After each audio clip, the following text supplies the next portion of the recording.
District 5. I'm so caught up in District 7. To start proceedings tonight, I'll have the national song being played. God bless Anguilla, nurture and keep her, noble and beauty as she stands midst the sea.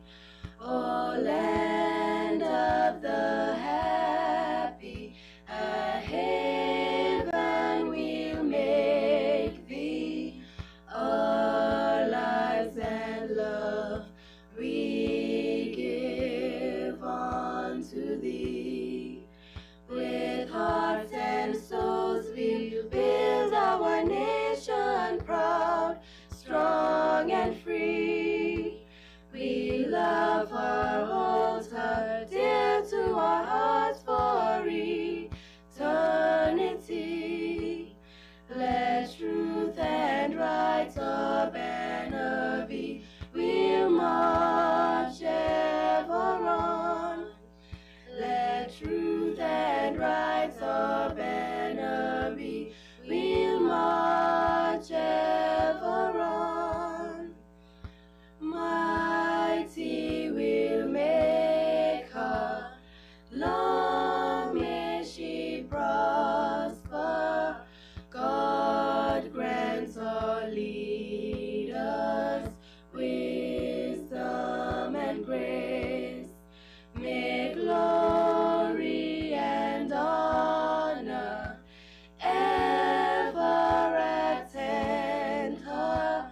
Firm shall she stand throughout every age. With hearts and souls we'll build our nation proud, strong and free. We love her, hold her dear to our hearts for eternity.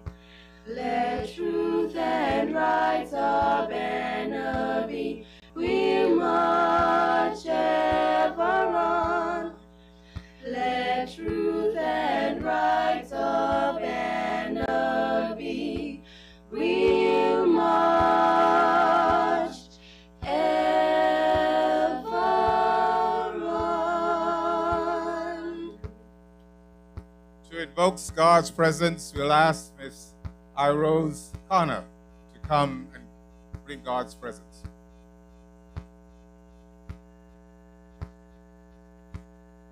Good evening, Anguilla. Bow your hearts with me as we look to the throne of grace in prayer. Heavenly Father, our righteous judge, a divine lawgiver, our eternal King, you alone reign supreme, and you have promised to save us. With hearts full of gratitude and reverence, we come before you, mighty God, boldly yet humbly, acknowledging your sovereignty over all things. Father, we thank you for the privilege of gathering in your presence, and we welcome you in this space. Father, Lord, we ask for your forgiveness right now. Lord, we ask you to cleanse us from all unrighteousness and purify our hearts and our minds through Jesus Christ our Lord. Holy Spirit, renew our thoughts, align our perceptions with your truth, and prepare us to receive the wisdom and understanding and all that is presented here this evening. Father, we lift up before you your chosen servants, Coretta Richardson, Hodge, Shelia Rogers Webster, Claude Smith, Hodge Richardson, DAVON CARTY, Patrick Mardenborough, Coretta mcneel Rogers, Jose Vanterpool, Kyle Hodge, and Jason Bryan, whom you have appointed for such a time as this. Father, clothe them with humility, clothe them with wisdom and discernment, anoint them with divine strategy, with courage and clarity of vision. As they lead, Lord, may they be guided by your personal ambitions, but in deep commitment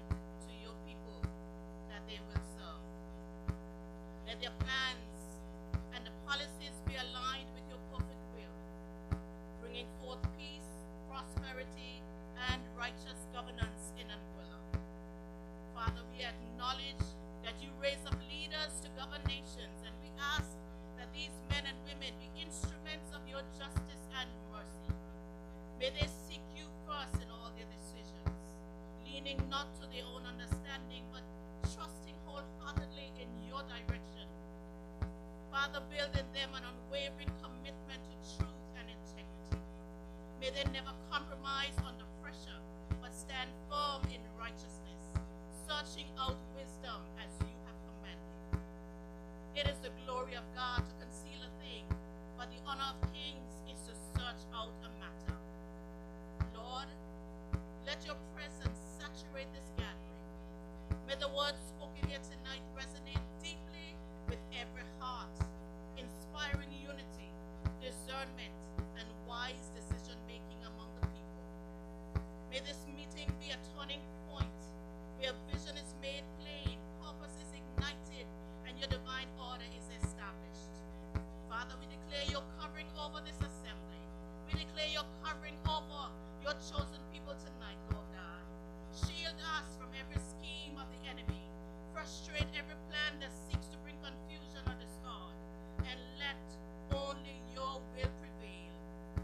May everything spoken and done here tonight bring glory and honor to your name. So, Father, let your kingdom come and your will be done in Anguilla. In the name of Jesus we pray, as it is in heaven. Amen and amen. God bless you.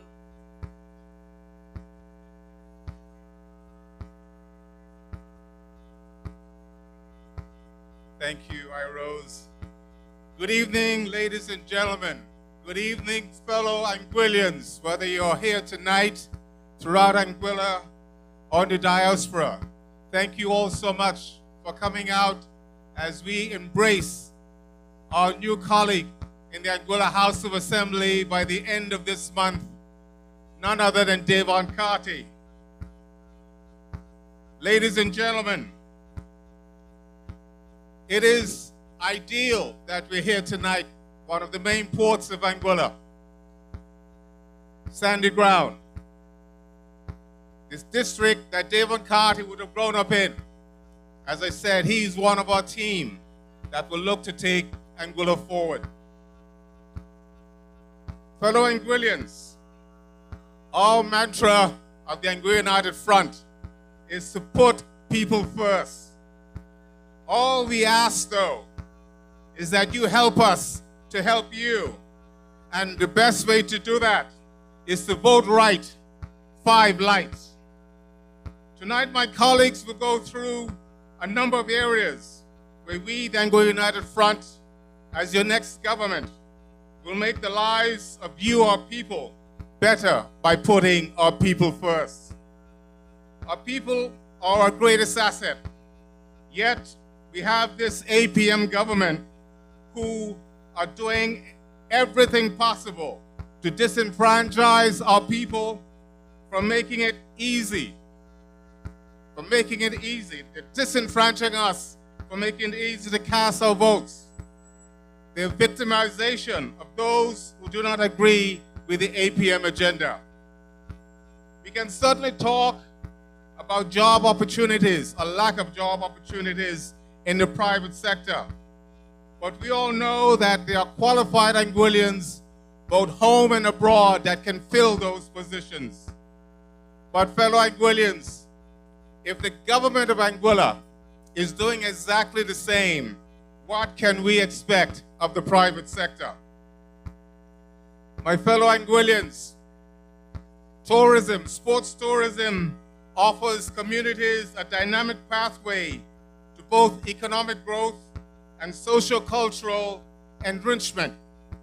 Through local and national events, destinations are seeing substantial economic impact, not only in revenue and brand visibility. I know that we have a person here in Anguilla that is overly qualified to act as one of our sports tourism ambassadors. And yes, fellow Anguillians, I would say going back to 2003, that should have been done, but it's better late than never. And yes, my fellow Anguillians, we intend to put people first, and we want to be able to promote our people. When the APM government are talking about development on Anguilla, but are they referring to the people's development? I would say not, fellow Anguillians. We are all proud when our athletes perform locally, regionally, and internationally. But are we giving them the tools to further develop their skills? Fellow Anguillians, there was once upon a time, not so long ago, that we cherished the success that we once had on those playing fields. We can get them back, but we need your help. By voting right, 5 lights. Tonight, fellow Anguillians, I'm going to pass the baton on. I often talk about the best race at the Olympics or any major event, whether it's the primary school sports, the high school sports we know cannot take place this year on the date that was designated. But I still think that relay is one of the most exciting races. Tonight, I'll pass out the baton in a short while. But what I would say, fellow Anguillians, is that when the APM government is talking about one of our colleagues who's come out of retirement for over the last couple of years, we need to remind them that they have in government right now 2 members, one who retired and then the same day applied to run for office. We have another that left government, resigned from the government on a Friday, but went back on a Monday. We've also got another one that is not a minister and won't be a minister because our leader in District 2 will secure that seat and for years to come. That person, they would have, in fact, there was a bill that went to the House of Assembly to make sure that person could retire in order to run for government. Talk about retirement. But I'm reminded of a gentleman by the name of Michael Jordan, who won 3 medals, 3 cup-winning medals with the Chicago Bulls. And then he retired for a couple of years, came back and won 3 in a row. Fellow Anguillians know Michael Jordan is not the person I'm introducing to the stage, but it's someone that I've known from my school days, high school days, where we played cricket together. I was not as good as him when it came to table tennis. He was one of the persons that when the decision was made that I would represent the Anguilla United Front or run for office for the Anguilla United Front, along with Victor Banks. This person, one of the inspirational aspects of me joining the Anguilla United Front. I want you all, wherever you are, those who are here, those who are throughout Anguilla, those in the diaspora, this person has looked beyond our faults and saw our needs. He looked beyond our faults and saw our needs. And even while he was, some say was retired or retirement, he was still helping to assist our people who were sick and needed to go overseas for treatment. Ladies and gentlemen, help me to bring to the stage your MC and your next island-wide candidate and minister in government, Evans McNeil Rogers. Make your vote count. Anguilla United Front. Yeah, yeah. Moving together, moving united. We priority is quality education. Trusting way to better the healthcare system. GST relief to the people. Empowering all the young people. Watch me. Diversify the economy. If you're proud to be a beacon, follow it. We gon' tackle the crime and the violence. This is the time then to come out and vote. 45 beacons, come out and vote for the AUF. Cause we moving together, moving united, moving together, moving united, moving together, moving united. Put your people first, leadership you can trust. Moving together, moving united, moving together, moving united.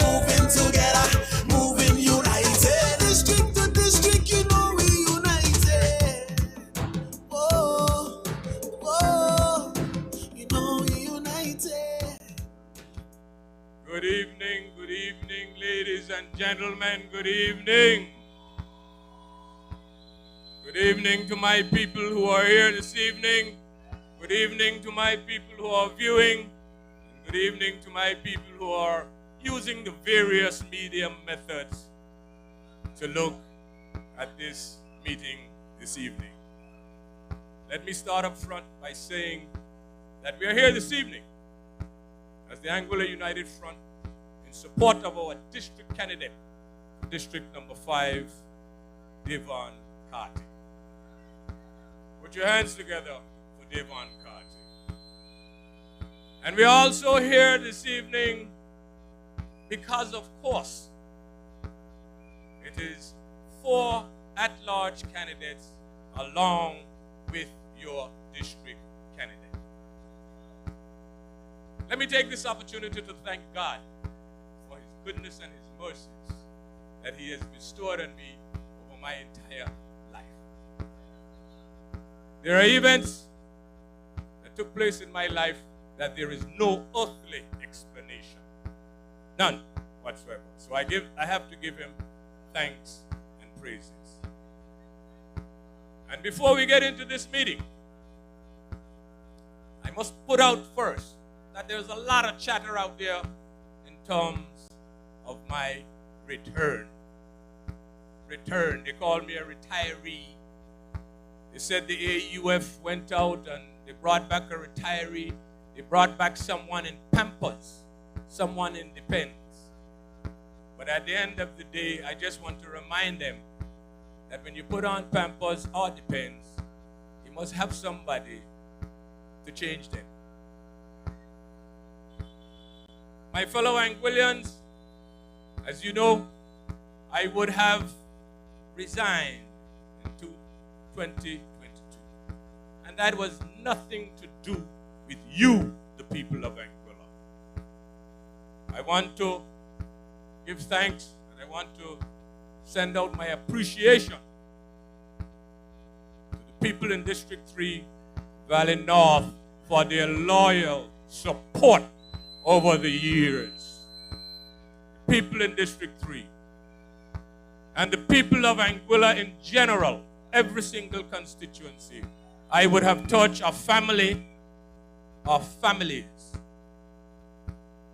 And for my departure, I make absolutely no excuse. And as I said before, it had nothing to do with you and nothing to do with representation.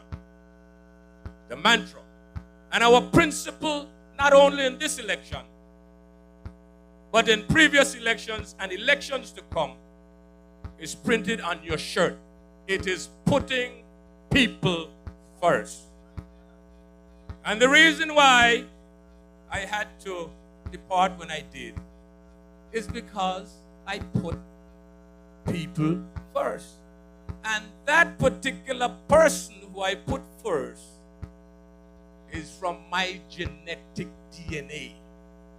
And if I can't take care of who I fathered in this world, how in heaven's name I will be able to take care of you? That is the basis of it. And thank God, with modern day medicine and the connections and the networking that I have had, she's doing as good as humanly possible, and then the Heavenly Father will take care of her.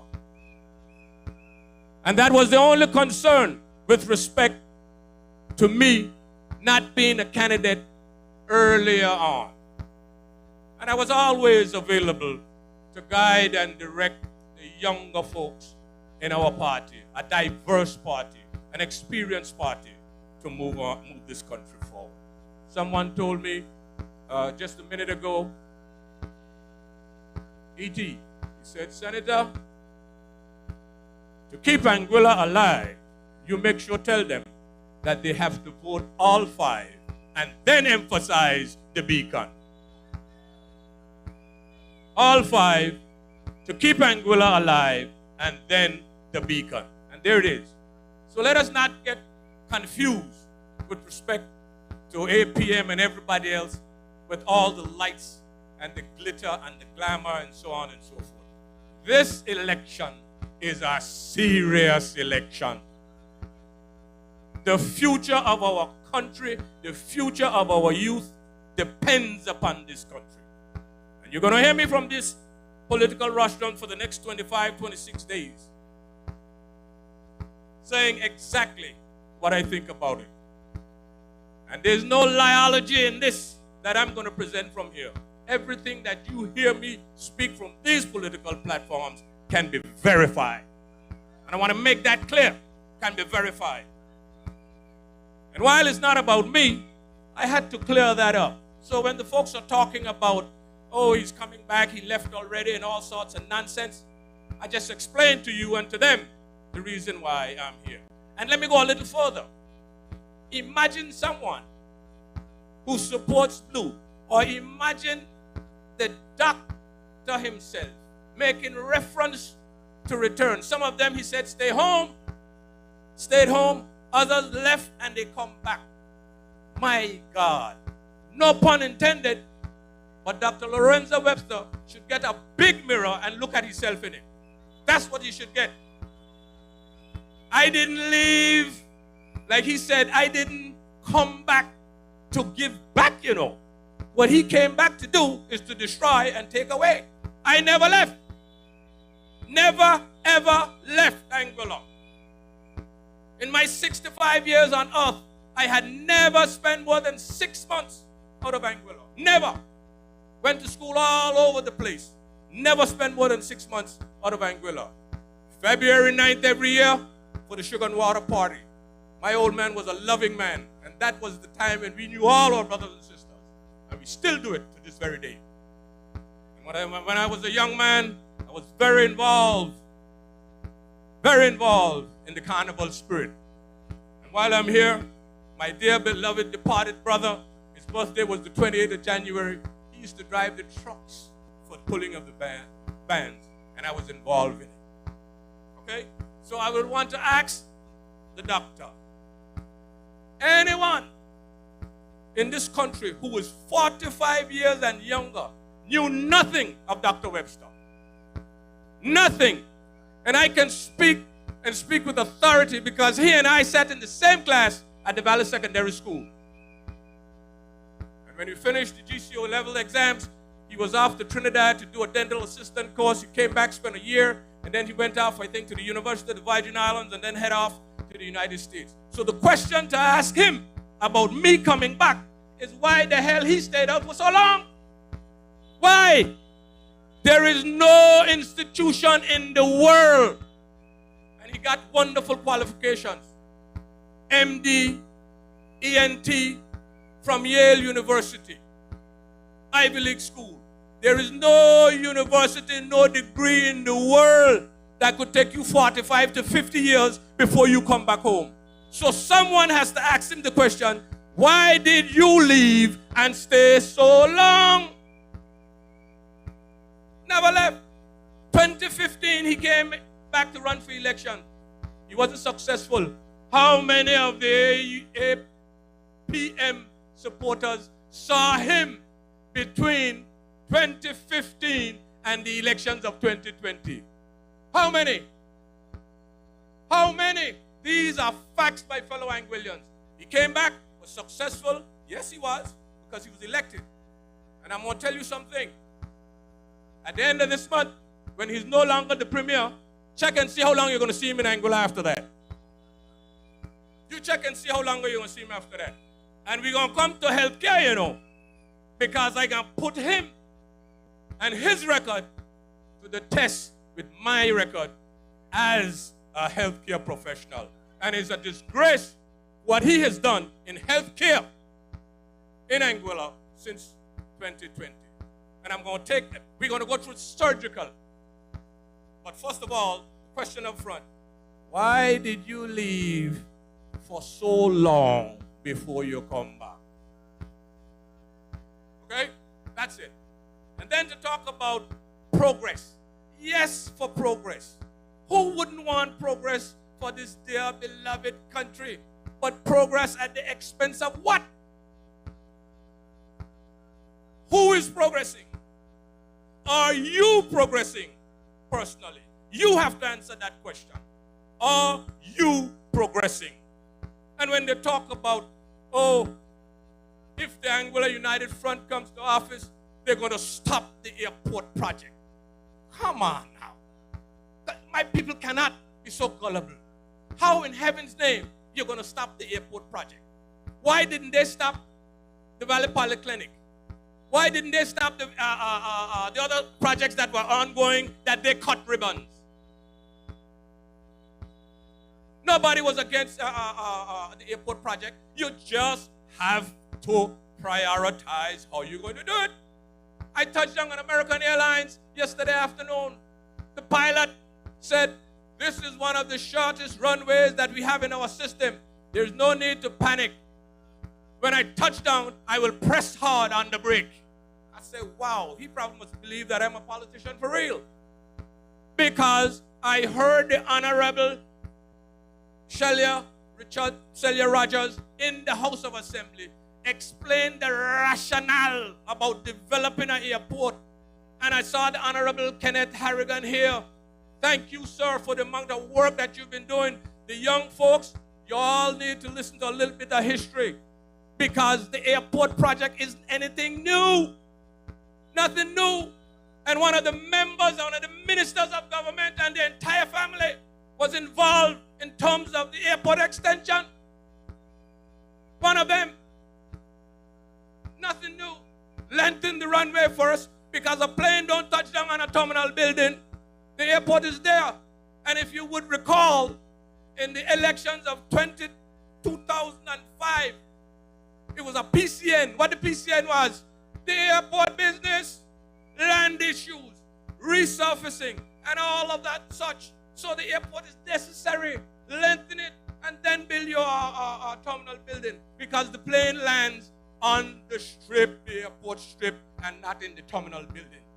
A visionary vision. And the vision these folks do not have. Rush, hurry dog, they say eat rock on, but at the end of the day, you know who will be eating the rock on? Taxpayers of Anguilla. That's what it is. You're going to stop the airport. How are you going to stop the airport? Who in their right mind would stop the airport? As much as you don't agree with the approach in building the terminal building first before lengthening the runway strip, how are you going to stop it?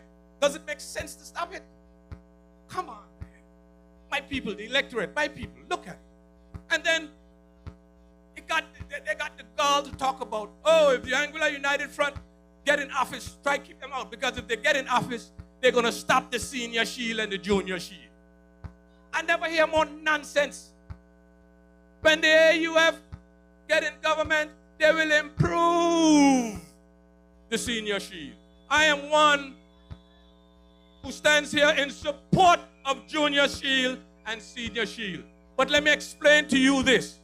It makes no sense to have a junior shield unless you improve the services that you provide for the shields.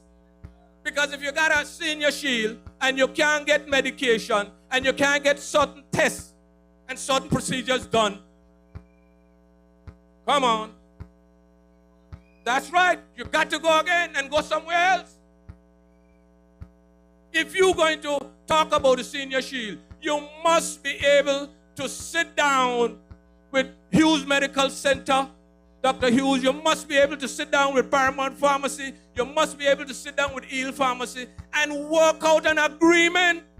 You can't talk about, oh, the senior shield is just for public facilities, and your public facilities are limited. Come on now.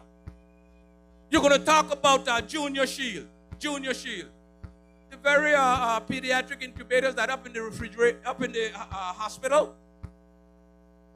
He didn't bring them here.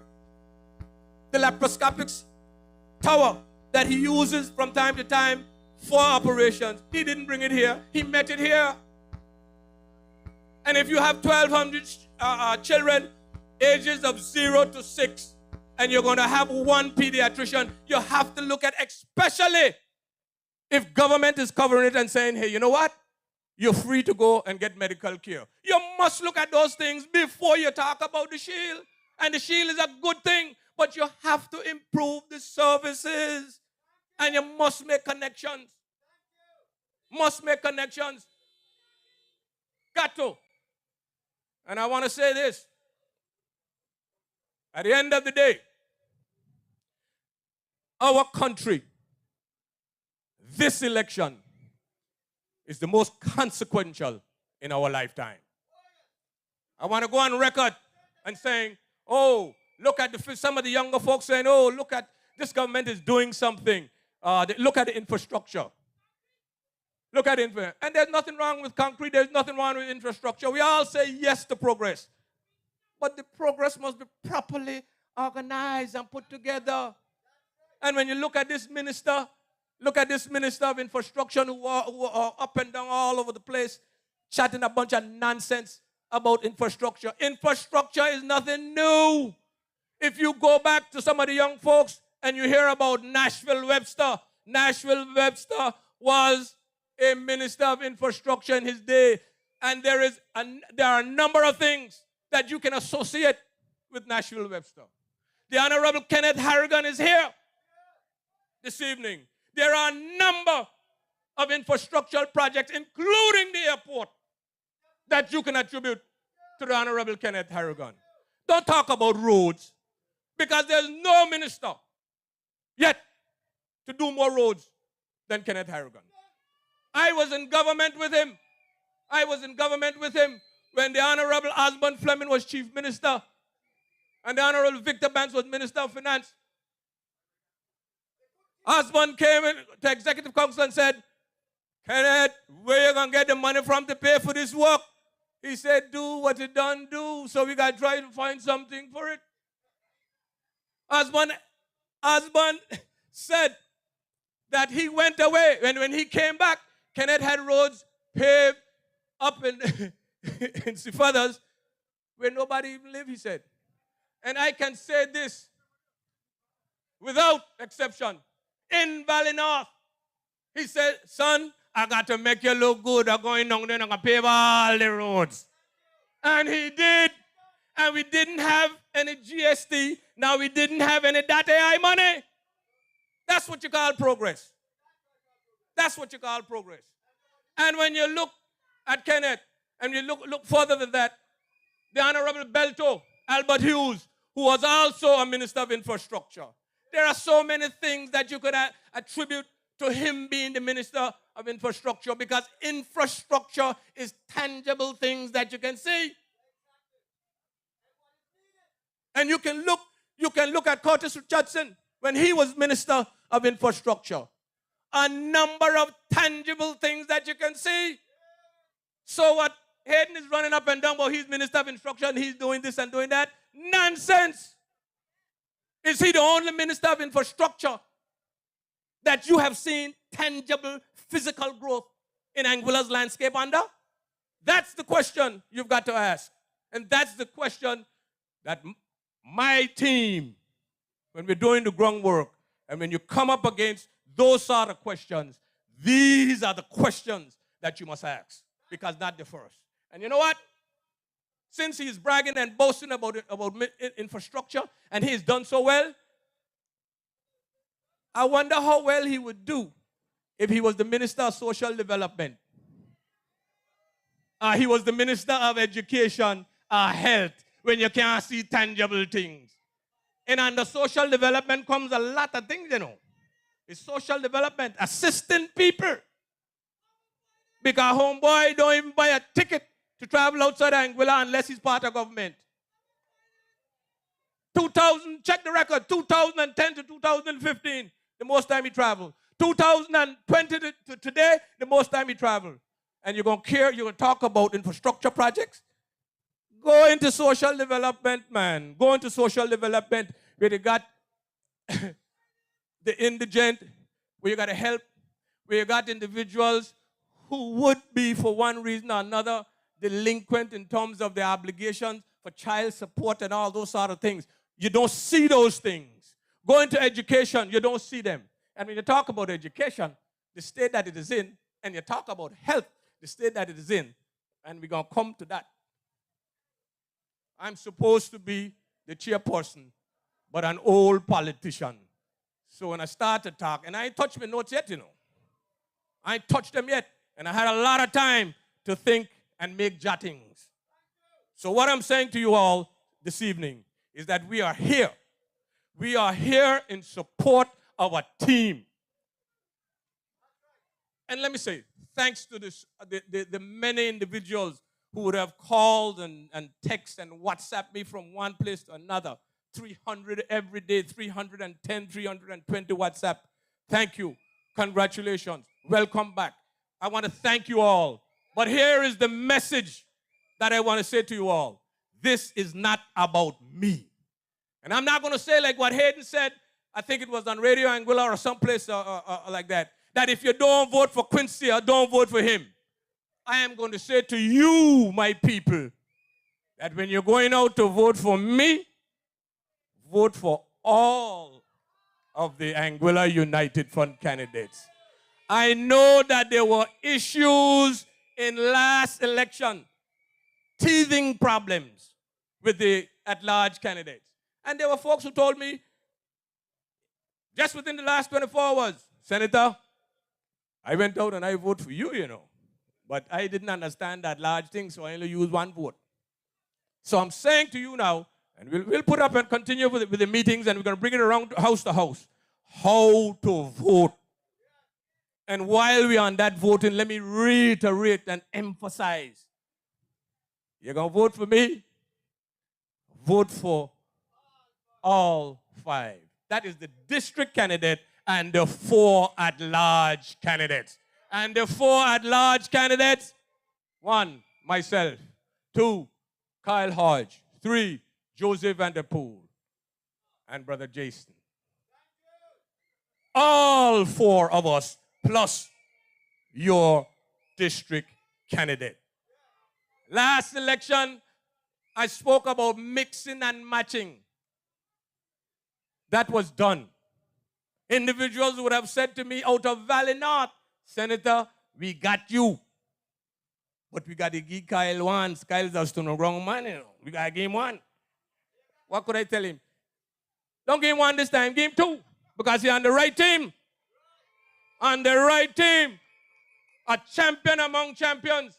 Because he walked away from the nonsense, an individual who was a minister in government, and walked away from the nonsense and the amount of lies that they were talking. Boy, God is going to bless you. You got the people at heart. The people at heart. And don't talk about Jose. Golden boy. I'm going around, golden boy. They say, oh, you like Jose, Not Jose alone. It's all of us you got to vote for. We're going down the line. Don't mix and match up this time. It is 5 votes you have. Each individual, each voter, you have 5 votes. 1 for the district candidate, and we are in district number 5. 1 for Davon, 1 for Kyle, 1 for Jose, 1 for Jason, and 1 for your humble servant. So I'm back again, and I'm asking you, and I'm glad that you're out here. And I give God thanks and praises that I can be here again to ask you for your support, not for me, but for the 5 at large, 5 AUF candidates, 4 at large, and 1 in the district. I will be back a little later, seeing that I am the moderator. And before I take too long, because I could take up the whole night here talking about a number of things. Before I go any further, I would want to introduce you to our next speaker.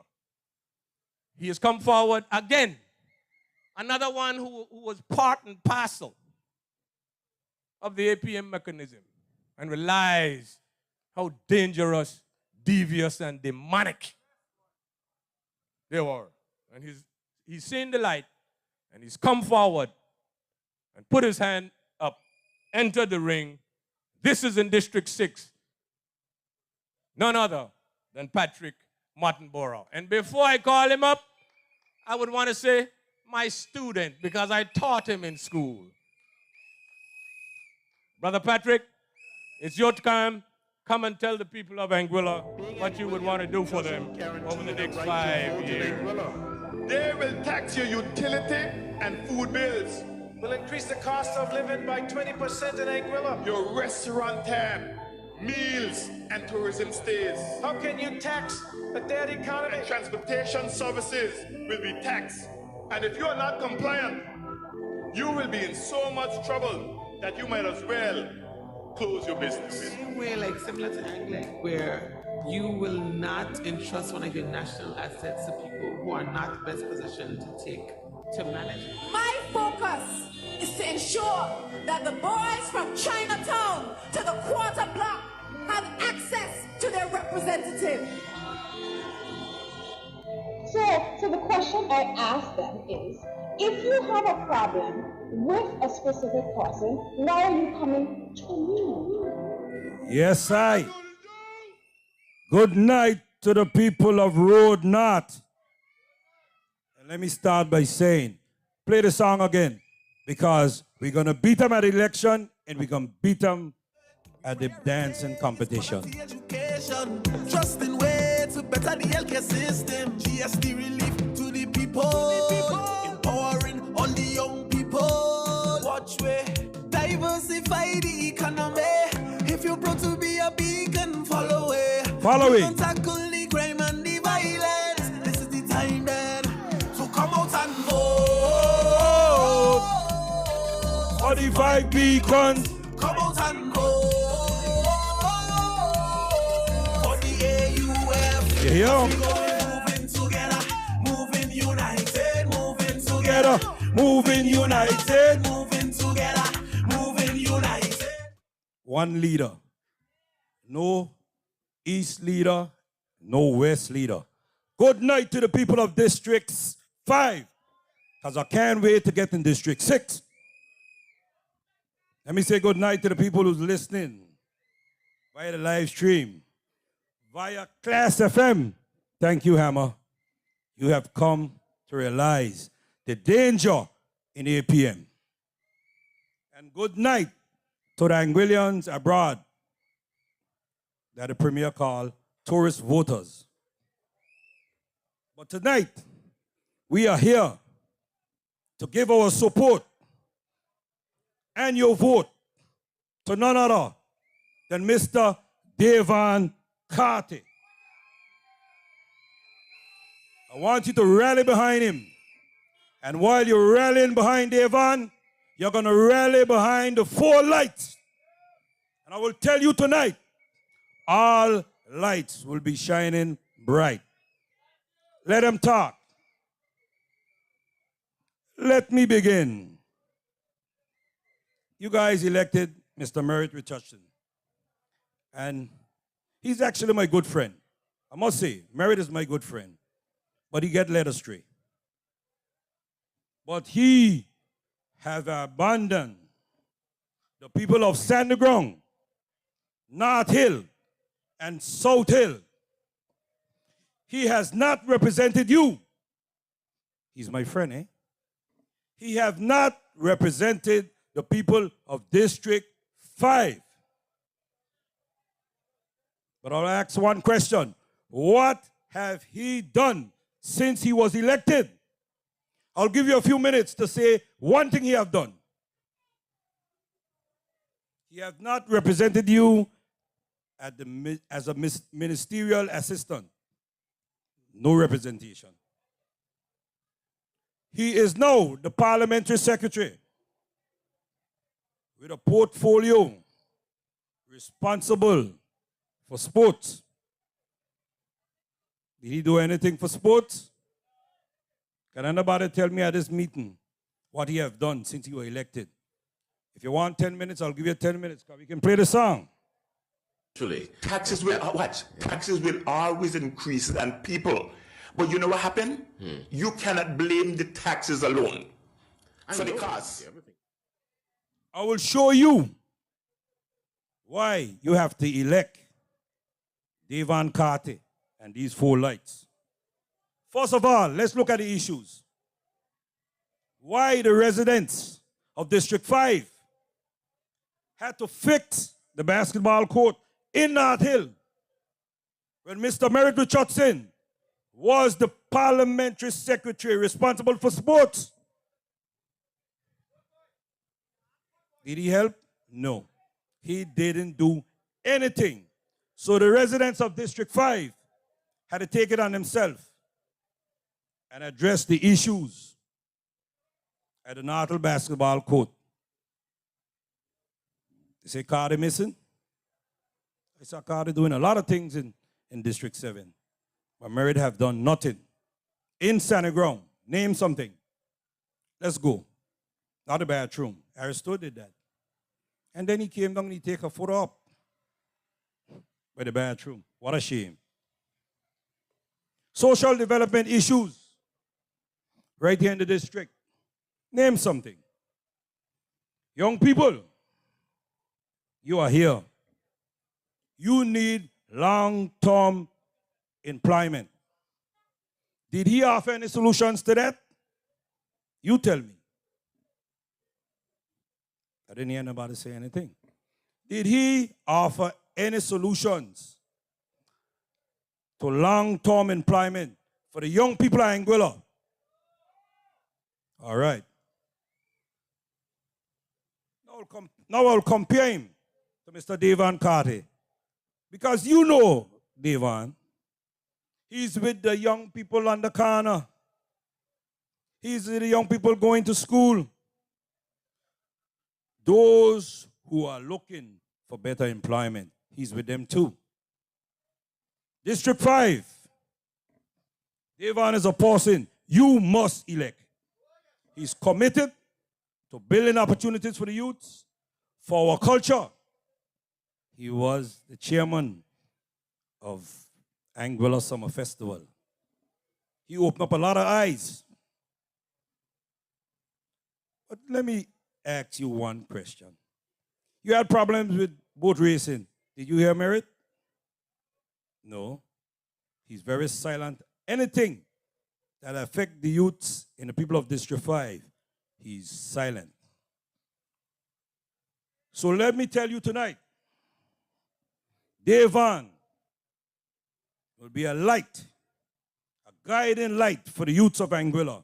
He'll be able to talk about failures and how to succeed and how to keep trying.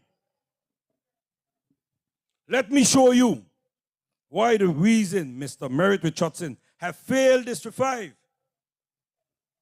I'll give you a story. Mr. Cameron lied, and I call his name for no bad will. Mr. Cameron lied was one of the directors of the Anglic Electricity Board.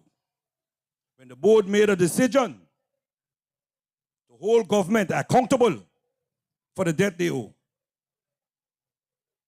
And because of that, the minister from Road South stated on a government press conference that either the board go or he will go.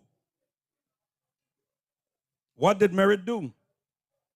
Stayed silent. He didn't say a word, and that is his normal behavior. So I accepted it. But Mr. Cameron lied is a certified electrician, but he was removed from Anglic board. They proceeded shortly and removed that board. But guess what? The minister for District 6 kept 2 members on the board. 2 members. All Merritt has to do is defend Cameron Lloyd, a certified electrician. What did he do? Mr. Lloyd was removed from the board, and what Merritt, his regular course of action is to keep silent. So if Mr. Merritt Richardson cannot represent one individual, how can he represent you, the people of District 5, you, the people of Santa Ground, North Hill, South Hill? So if he can't defend one, he can't defend none at all. So do the right thing and elect Mr. DAVON CARTY, because I guarantee that he will look out for you and he won't stay silent and he won't bow down to the young man in District 6 who controls everything. Sorry, Dr. Webster. the premiership is not yours. But guess what? Whenever there's tough decisions to be made, you know what Merritt do? He disappears, gone with the wind. He will not stay anywhere around where they have a tough decision to be made. But I like him. I like him. And I think he wants to go home. I think he knows that it's time for him to bow out and leave Devon take the tiller. But afterwards, Mr. Merritt Richardson was in the House of Assembly and say yes to GST. But I'll tell you something about GST. That's my baby, because I was monitoring this tax for a very long time. Yeah. Vote for who? He said vote for Pat and call it that. We know that. And we're gonna go to Blumpite and give them that. But I will tell you something. Then came the burden on the people tax. Yes, Anguilla was in need of a broad-based tax. Was in need. But I'll tell you something. Two things was bad about this tax. They implemented in a COVID environment. That's one. Two, on the backs of that, they increased the port fees on all the cargo imported. That's one. And then they increased the fees on the vessels carrying the cargo into Anguilla. But in the meantime, you know what happened? Businesses start to struggle. Some fail. And they still stick to the 13% GST. And because of this GST, we saw all the high prices at the stores. But guess what? They blame the merchants. They call them criminals. Make your vote count. Anguilla unite. Taxes will watch. Taxes will always increase, and people. But you know what happened? You cannot blame the taxes alone for the cost. Everything is okay. Yeah. Because we got some shopkeepers, some business people in this country that they're dogs. What? You know why you call them dogs? To police them. See that? It's like going to the criminals and asking them how we should police you. We were trying to have a meeting. Really? You heard the premier? What the premier said? Repeat what the premier said. It's like going to the criminals. See that? It's like going to the criminals and ask how we should police you. We were trying to have a meeting. Let me ask you, Premier. Premier, you really said that? You're calling people criminals, calling the merchants criminals and dogs. That's the respect that the Premier has. That's the respect the Premier has for the people of Anguilla. But Premier, we're going to give you that trip back to Florida. Guaranteed. Remember I tell you that. And you can regard that, because you know Trump will be out in the morning all frustrated because hello, yellow. But I'll tell you, because of the increases, we are seeing the high prices in the store. Don't let them fool you. No cock-a-doodle-doo today.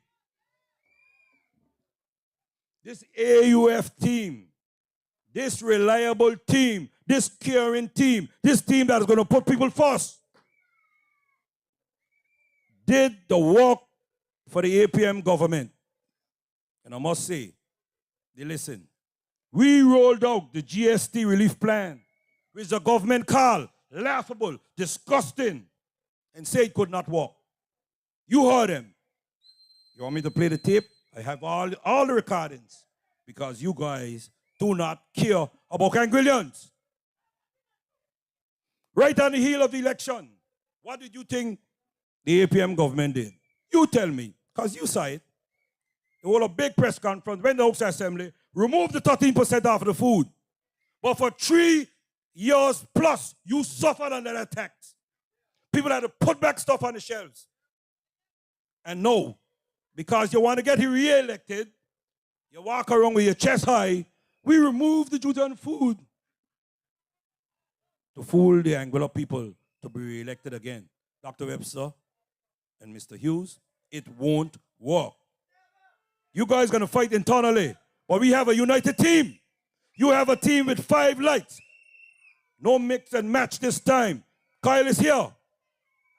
Pat is here. Ed is here. You can say what you want. Our lights will be shining bright on the 25th and the 26th. It's going to be a sad day for you, Mr. Webster. But we will send you back on that nice luxury aircraft back to Florida. Home, as you call it. We will send him home. We, the AUF team, putting people first. We did not wait till we get elected to say, hey, here's a plan. Elect us, and we will show you the plan, like Kyle team, his farmer team. What we did, we released the plan, and they followed the plan, but they did it to get re-elected. So let me tell you, the people of District 5, let them sail on. Sail into the sunset and have the AUF rescue this country. Return Anguilla to prosperity for all Anguillians. We will put people over projects. You know, it is Patrick Mardenborough who say you can't eat concrete. And they run on that. They ran on that and they went all over. Tell my poor friend Claude, he came. When concrete pours, the country grows. When concrete pours, everyone knows. We will welcome progress. But progress for who? Not just a chosen few. I'll repeat again. We welcome progress. But progress for who? Not only a chosen few. So my people of Road North, you have no other choice. Aristo, good night. But guess what? Not this time. Not this time. All lights. All lights. My AUF supporters, my AUF team, remember all 5 lights. This is a serious election. The disrespect from the APM government is enough to tell you. All I want to say is they don't really care about us. So do the right thing. Again, the only clear choice is to vote all lights. Vote right, vote 5 lights, and with that, I will say good night. Moving together, moving united. We priority is quality education. Trusting way to better the healthcare system. GST relief to the people. Empowering all the young people. Watch way, diversify the economy. If you're proud to be a beacon, follow it. We gon' tackle the crime and the violence. This is the time. Oh, 45 people, come out and go. For the AUF, cause we going moving together, moving united, moving together, moving united. Yes, my fellow Anguillians, you would have heard it. And before I introduce the next speaker, I just want to ask the people of this country, AUF supporters, AUM supporters, Anguillians in general, if your government is doing so fine, doing a wonderful job talking about achievements. And we'll come to that in terms of the basis of those achievements. Why would they be concerned about my return? They went so far as to say, and they're spreading it around, that the Honorable Shelia Webster Rogers and we have a squabble over who is going to represent District 3. And let me say what I said to an individual earlier today. I am a registered voter in District 3. And if I would be running against Shelia, I would vote for her. So how can I be running against her? So in other words, the choices are clear. You can vote for Shelia, you can vote for me, and you can vote for the other 3 at-large candidates. And that is in District 3 alone. The point I am making here is that you can vote for your district candidate along with the 4 at-large candidates. The beacon, the light. Another thought that they are going around with, oh, Neil is coming back. He used to be the grandfather of the house. He has the most experience, been elected longer than anyone else on the AUF team. Yes, that is so. Why would Cora and I have a fight about leadership? And let me explain to you, our supporters, and to their supporters and to their team, that I supported Cora as leader of the Anguilla United Front. So why I'm coming back to squabble with her? For what? I am a team player. I supported her to be leader of the Anguilla United Front. So the people of Anguilla, there is nothing between Shelia and I. I will vote for Shelia. I can vote for myself, and I can vote for all the other Anguilla United Front candidates. And that is what I want you to do. There is no issue in leadership. None whatsoever. None. We have to work together as a team. It is about Anguilla and putting people first. Mixture of youth, experience.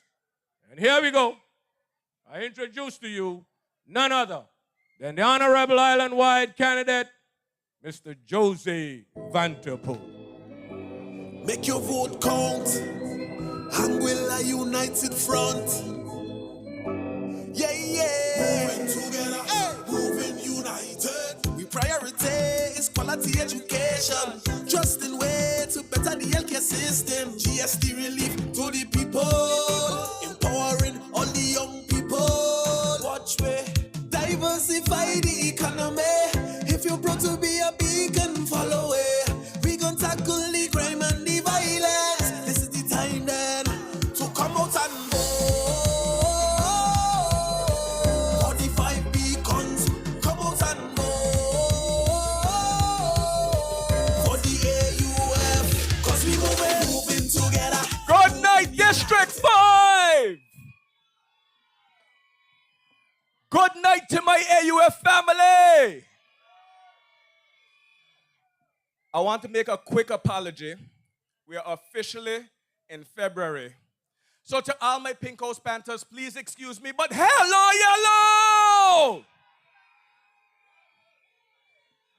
yellow! It feel good to be out tonight. And I want to start out by saying I want to say welcome back, but it's clear that he never left because his heart was always at home and with his people. To the Honorable Evans McNeel Rogers. I like the way that they went about calling this election. They called a snap, and it was clear that they thought that they caught us off guard. But that's the biggest joke of the year. Them call election Monday night. In 2 weeks, supposed to be in Montserrat for a post-election seminar to help facilitate it. Monday morning, I canceled my flight. You think that we went out there, them call election Monday night, and Tuesday morning we call Neil and say, house. Come on, my people, you know better than that. Before I even get into my, I'm going to say presentation, the kind of energy that the Honorable Evans McNeil bring, the kind of licks that Pat about to bring to District 6, I lock the phone and say, forget about that. I come up here to talk to my people. And it's interesting, you know. This government present the opposition with 400 pages of budget to look through days before we go to the House to debate. And then when you hit them with the facts, when you hit them with the hard points, when you hit them with the objective reality, them say, but you're reading from a piece of paper. Or you're going to give me 400 pages to go through in less than a week and not expect me to refer to my notes? Let me from my head, because again, I'm talking to my people, talking from my heart.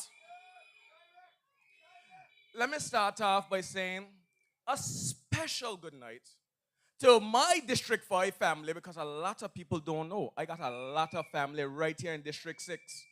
Auntie Rose, I know you up there in Natal listening. This your nephew. This is for you. To my family in South Hill, we are here and we are ready to win this election and form the next government and put people first.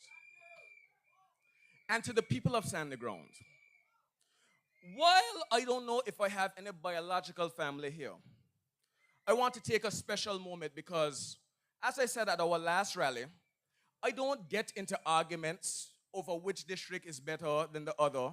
When Shelley is saying, you know, she got the best district in District 3, Card is saying he got the best district in District 7, I would like to say that I got the best district, island-wide, the best district. Me, Kyle, Jason, and now Neil Rogers.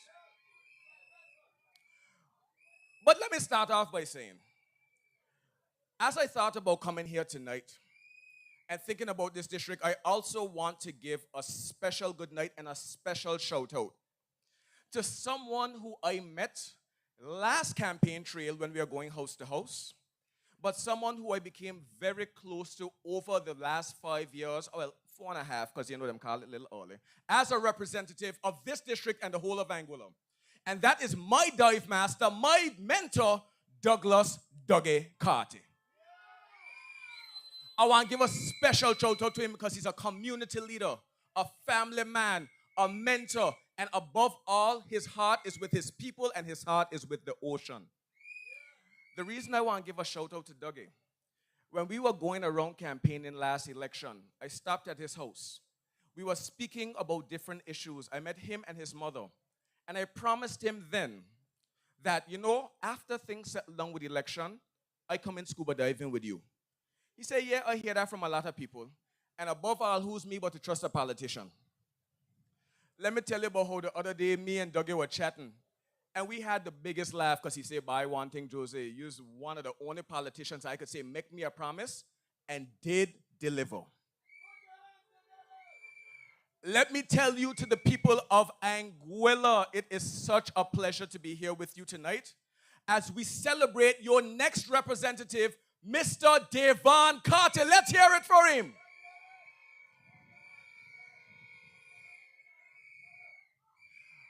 I want to start off by sharing 2 personal stories that I went through that I think offered me growth in a multitude of ways. Personally, challenging me to push beyond who I knew myself to be and what my limits were. But at the same time, opened my mind about the potential of our community, the potential of us as Anguillians, the potential of this district and our nation. Mr. DAVON CARTY was instrumental in reminding me of my promise to Dougie after we were elected. And one of the things that I admire most about Mr. DAVON CARTY is his philosophy. DAVON continuously says, Jose, we have to do extraordinary things as people if we want the youth to aspire to do extraordinary things. To the people who have all what to say about Mr. DAVON CARTY, I can literally say, I trust this man with my life.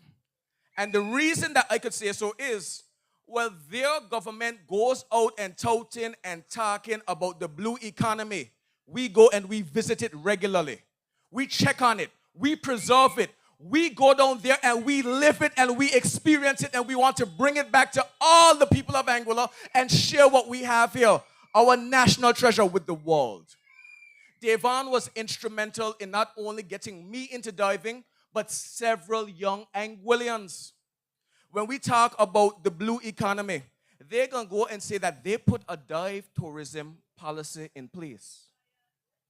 What they will not say is where they get that dive tourism policy from. Because government was invited to a meeting with the dive community, very heavily organized by Mr. DAVON CARTY, where I was also present, and where they got the plans for what dive tourism could mean to Anguilla, but not one of them brave enough to come under the water with us. Say what you want about DAVON. I have swam 60 feet under, 100 feet under, surrounded by sharks with this man.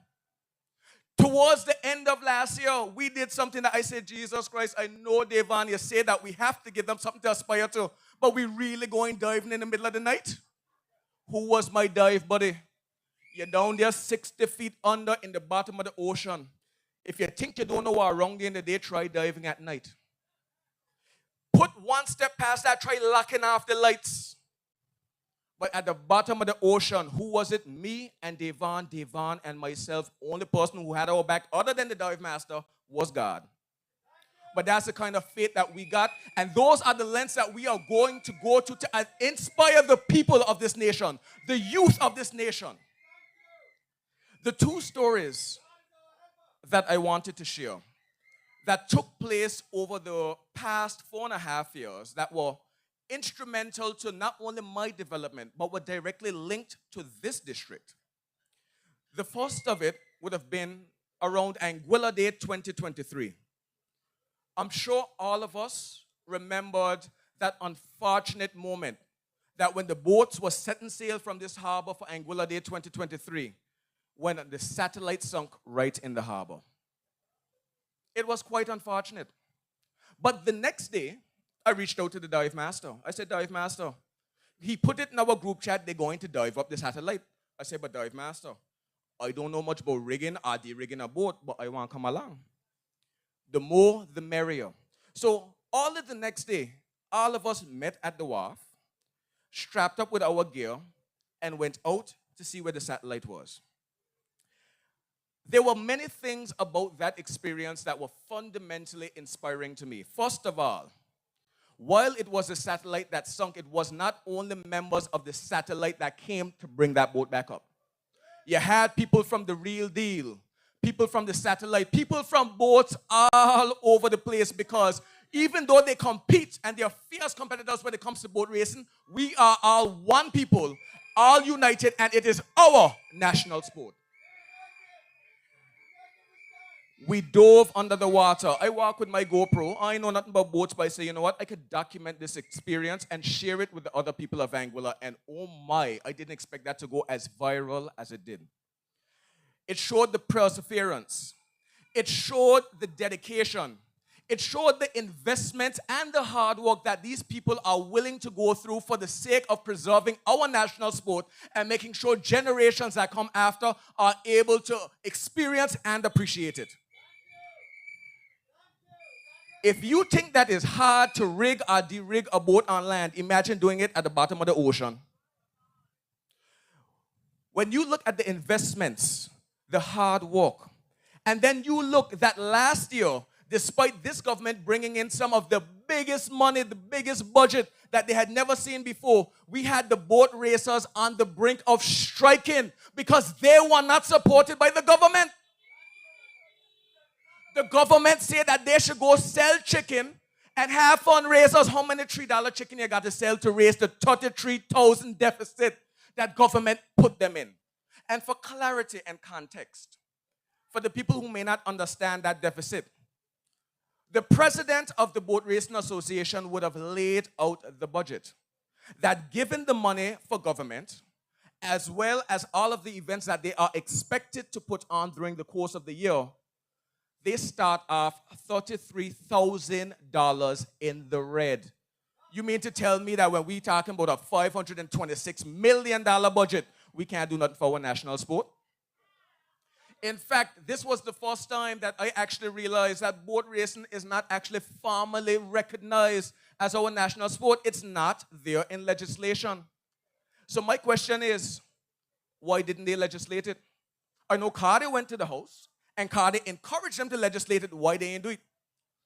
Well, my people, I want us to be conscious and to pay attention to the trends of this government. They didn't listen to the boat racers until they threatened not to have any races for Carnival. They don't listen to our teachers until our teachers have to sit in and stop teaching. And this ain't the first time. They didn't listen to Social Security despite Social Security staying and having a sit-out. They didn't listen to the Nursing Association, so much so that they had to reach out to us, the members of the opposition, to rally on their behalf. And oh God, don't let me talk about Anguilla. It makes me wonder, when does this government ever listen? Because when they would have passed Senior Shield in the House of Assembly, the Attorney General stood up and he recommended not only supporting this bill, but said that we should put this into legislation. We, the members of the opposition, supported it. They like to go out and say, if you vote for the AUF, they're going to take away Senior Shield. If you vote for the AUF, they're going to take away Junior Shield. We, the AUF, that say, if you're afraid we take it away, put it in legislation. Why them ain't do it? Now, to me, logically reasoning, it could only be one of two things. Either them know that this is financially unsustainable and them ain't got the money to do it, so them can't legislate it. Or, and I believe it's the second option because now them bring Junior Shield, so them definitely got the money. They wanted to fool and fearmonger with you, the people of Anguilla, play with your emotions. Because they know we support it, but they want to be able to hang it in front of you and say, if you vote for them, they will take it away. Nonsense! We, the members of the Anguilla United Front, support Senior Shield, support Junior Shield, and if you are seriously genuine with the people of Anguilla, you would have put it in legislation. But let me tell you what, my people, come February when we are elected, we will do it. I say we gonna do it. The second experience that I want to share with you, the people of Anguilla, was Anguilla Day the year before. So now we're going back, Anguilla Day 2022. I was at the park. You know, we just usually have the formal parade and, pump at the park. They had a boat ride, and I ain't gonna lie to them, but they're waiting on me, and them say, Jose, how soon you coming? I had my clothes in the car, I had to run. Get down here, and now you're following the boat race. It's my first time on a Round the Island boat race. I love the experience. We get over to Scrub Island, and then it had some people there blocking up the stairs to get in the sea. I say, you know what, I can just jump off the boat. So I did just that, walk to the edge, jump off, having a good time. The moment I came to the surface, I just did this. And I say, oh shoot, I went into autopilot, my people. And just for context and for the persons who are not previously acquainted with this story, the reason that I went into autopilot and I grabbed my chest is this chain that I'm wearing now. It was no longer on my neck. When I dropped into the water, I realized it dropped to the bottom of the ocean. When I tell you that I went into autopilot, I felt like spirit took over. I wasn't even consciously aware of what I was doing. I looked and I gathered 3 reference points from where I was in the water, and I looked at the boat. I swam to the boat. I looked at 3 and don't get me wrong, I ain't talking about them boat that Kyle had to jump off of. If they were that was the reason I was jumping off in the first place. I got to the boat and I looked for 3 reference points on land. I pulled up my phone and I registered the coordinates. I went to my friend who organized the boat and I said, "Bye, don't panic, but I just lose my chain." He said, "But why are you going to do?" I said, "Anyways, we're having a good day. We're following the boat race. We will deal with that another day. There's nothing that we can do about that right now." Came back to land, reached out to the dive master, and I said, "Bye, dive master. Got my first dive that I need to plan, And I explained the situation. Now, here's the day after. In fact, it wasn't good for the next week. I would have went out and met one of my friends, Mr. Rodney Webster, who I know is an avid diver and has an underwater metal detector, and say, cuz, let me borrow the boat racing. And especially to get to scrub, he say, you know what? It's easier if you find a boat from Island Harbor. And he call up Trevon Smith. Anybody could say, yeah, daddy!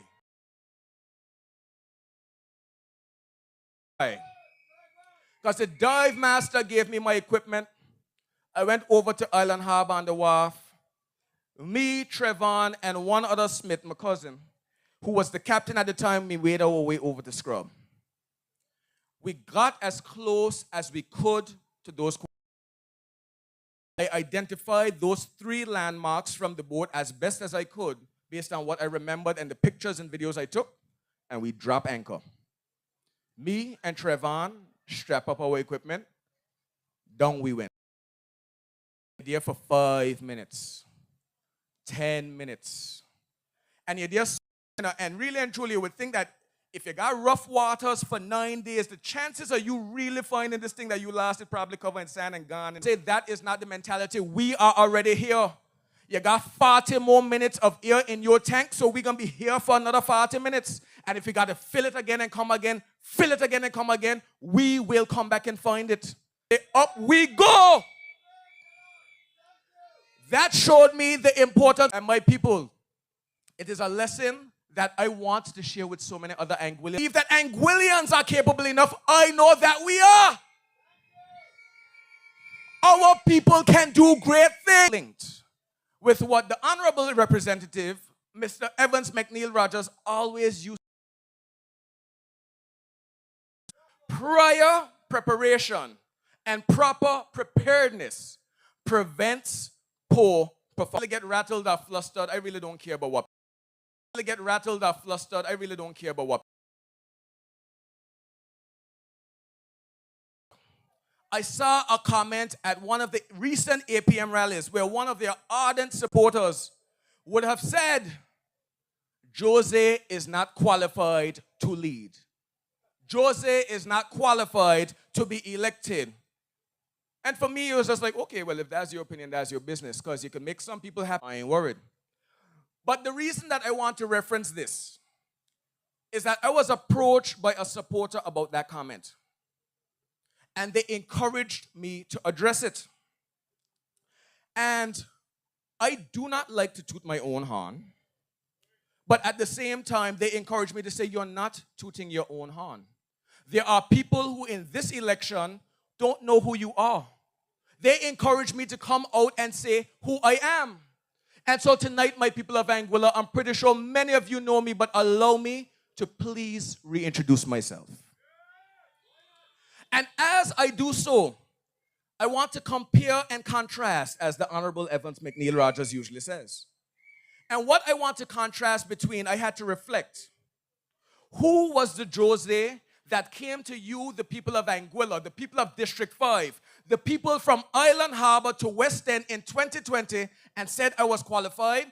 And how have I improved? How have I changed since then? In 2020, I would have announced my first formal candidacy to be an elected representative as a member of the AUF team for our campaign. At that point in time, I was returning from being your 2014 Island Scholar, having graduated with 17 grade 1s and 1 grade 2 at CSEC. In Cape, I would have graduated with, as Island Scholar with 11 Cape units. As Island Scholar, I would have gotten the opportunity, and I have to be so grateful to you, the people of Anguilla, because it was you who sent me off to school, you who invested in my knowledge and education, and you are the reason I am back today, ready to give back and ready to deliver. I would have spent 4 years studying a master's in computer science. So again, I want to make a quick clarification because there are a lot of people who believe that I studied artificial intelligence specifically. No. Artificial intelligence was one of the many areas I would have studied in my master's of computer science degree. But since returning to Anguilla, since getting the opportunity to serve as your first nominated member and the last of the nominated members in 2019, and getting the opportunity to serve as your deputy speaker of the Anguilla House of Assembly, I continued to train. Because initially, when I came back, it was not my plan to get involved in politics. But they say man plans and God laughs. You got to go where God wants you to go. So if my Lord and Savior wants me to represent and serve my people, serve my nation and my country in that capacity, I think it is only my duty to ensure that I equip myself with the requisite skills to serve at the highest capacity, because that is what you, the people of Anguilla, deserve. So in 2019, I would have undertaken a year-long training course in parliamentary practice and international good governance, hosted by the Commonwealth Parliamentary Association in conjunction with McGill University in Canada. I was one of the first 60 people certified in this course by the CPA, which is a global organization across the Commonwealth. Coming out of that, the benchmarking exercise which took place here in Anguilla, of which there's a February 2024 report, took place. And that is why today our assembly has the close ties with the Commonwealth Parliamentary Association, because that was the basis of the MOU to develop our parliament in Anguilla, which, according to the CPA, I deem was wholly inadequate and not fit for the purposes of the people of Anguilla. So fast forward a little bit. You get elected in 2020, and unfortunately, we are in opposition. Now, during that 2019-2020 campaign, I would have been speaking about the benefits and the potential for what the opposition, well, the current administration, soon to be the opposition, if them win any seats, failed to realize them call it a pie in the sky. And get the money from to do that. Oh, Joseph fooling the people, what nonsense he talking about. But that's the same money that them got building them airport, got paying for junior and senior shield, and now them out there pretending to be the experts in AI. But don't worry, we're going to get to that in a little bit. So, after being elected in 2020, you have to act. While you may have good ideas and you realize that the ruling administration, while they have pomp, they have show, them ain't got no plans. That's how we end up with GST, because them say no to GST, but when they went in there, them had to enact it. Why? Them ain't had no plan. They didn't know nothing about that AI. The moment they start making money, them give it away. Why? Because a lot of them didn't know what they were doing. You got to, if them did not know better. But, as Devon always says, it's one thing to win an election, it's another thing to administrate and deliver on behalf of your people. So the training didn't stop there. I was one of the first people certified and trained by the Commonwealth Parliamentary Association when they launched their Advanced Development Residency Course program, which was launched in Sydney, Australia.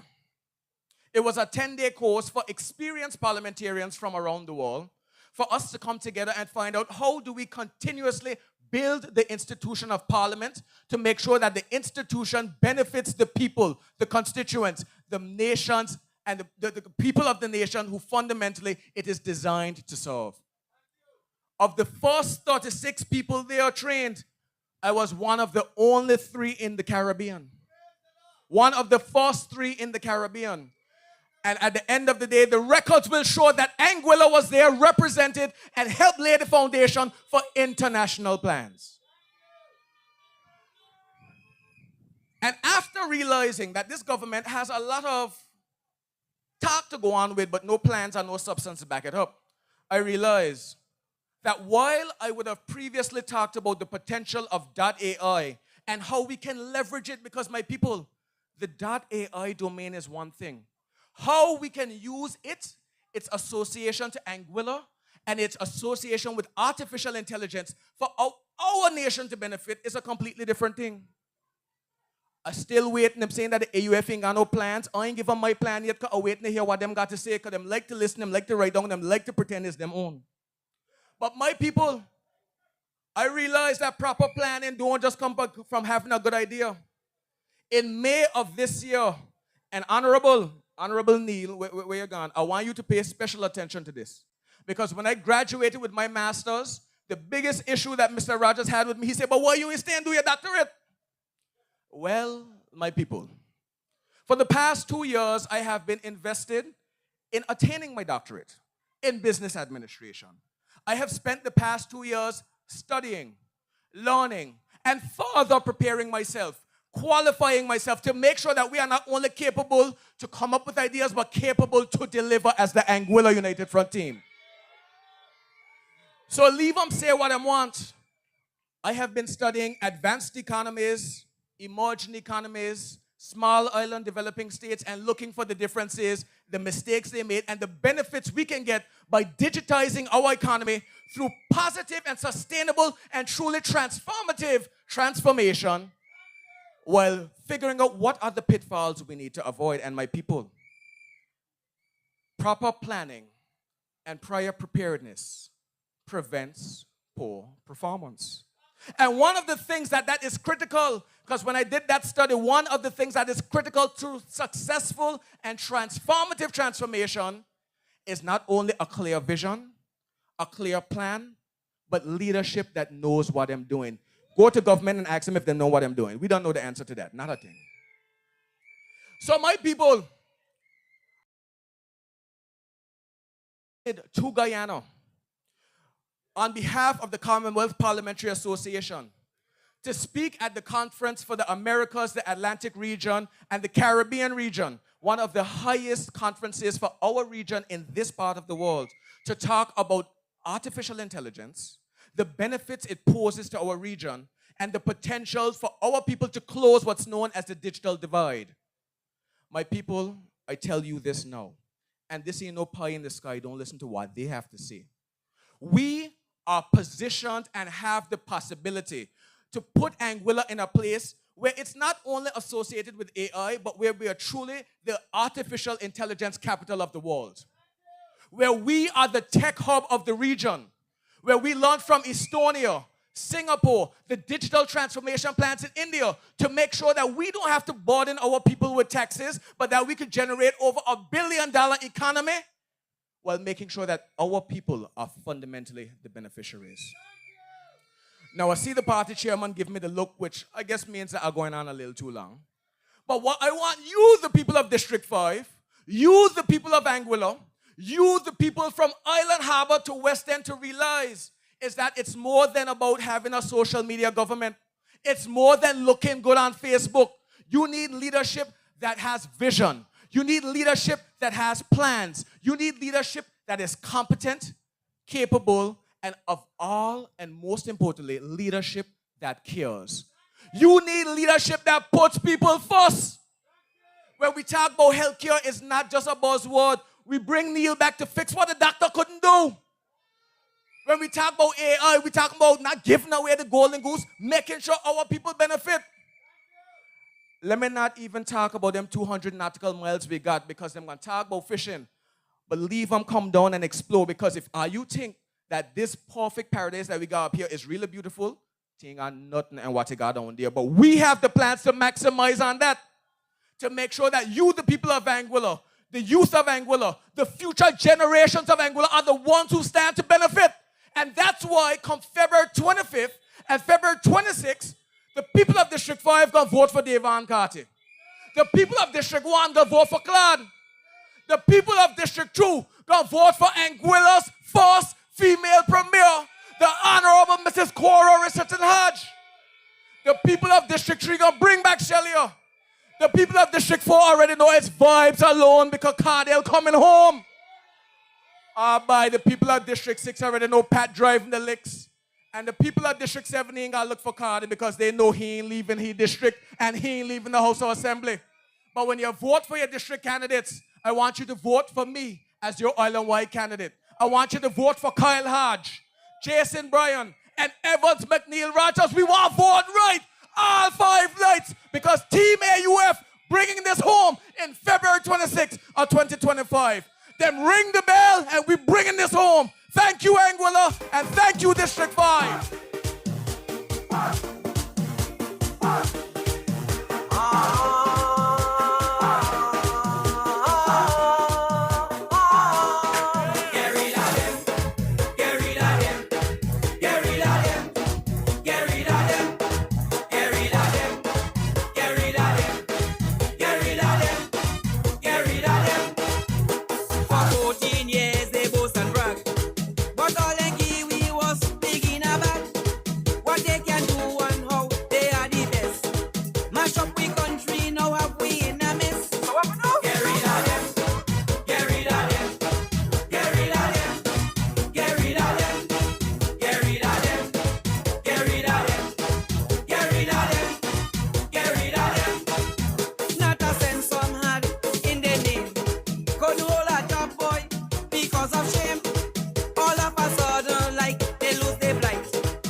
My fellow Anguillians, there's no doubt the future of this country will be in good hands.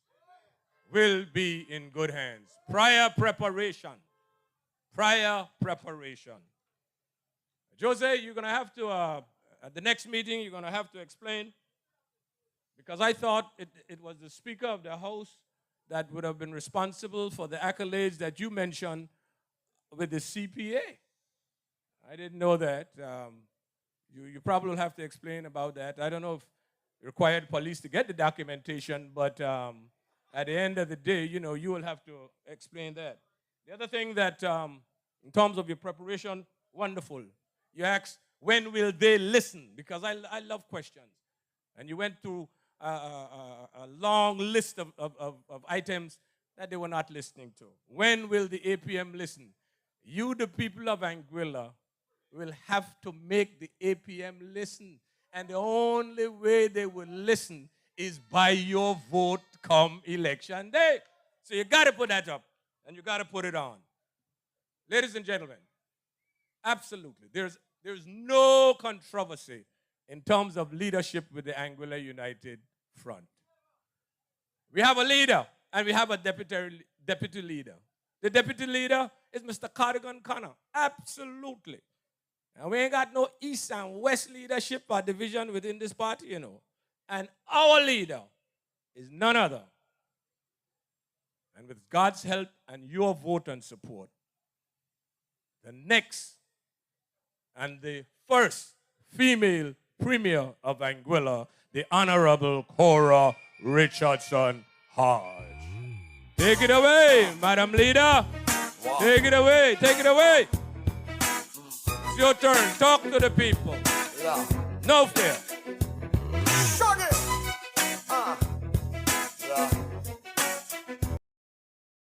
Yeah. Strong woman. So amazing how this world was made. I wonder if God is a woman.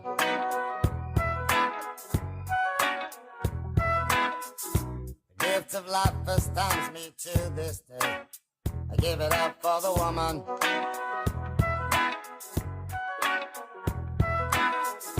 She's the constant wind that fills my sail. Oh, that woman. With a smile and a stop, she'll protect you like a child. That's a woman. She'll put a smile upon her face and take you to the higher place. So don't you underestimate strength of a woman. Strength of a woman.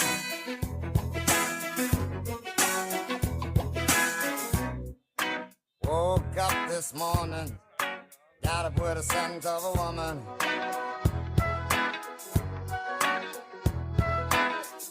Just picture if you would what life would be. Ain't much good without a woman.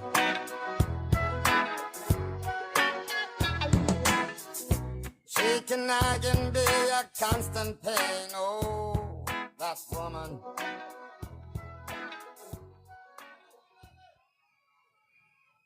Good night, Anguilla!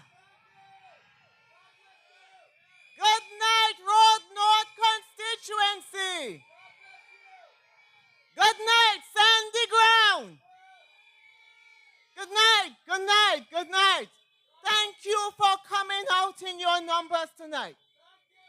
I'm so happy to be here with you to support our Anguilla United Front candidate, Mr. DAVON CARTY.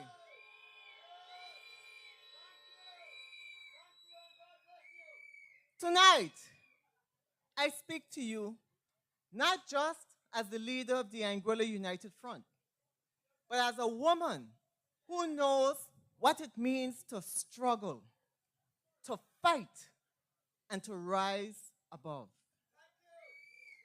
A woman who understands the weight of responsibility and who believes in the power of service. And tonight, I tell you this. Anguilla needs leadership that is both strong and compassionate.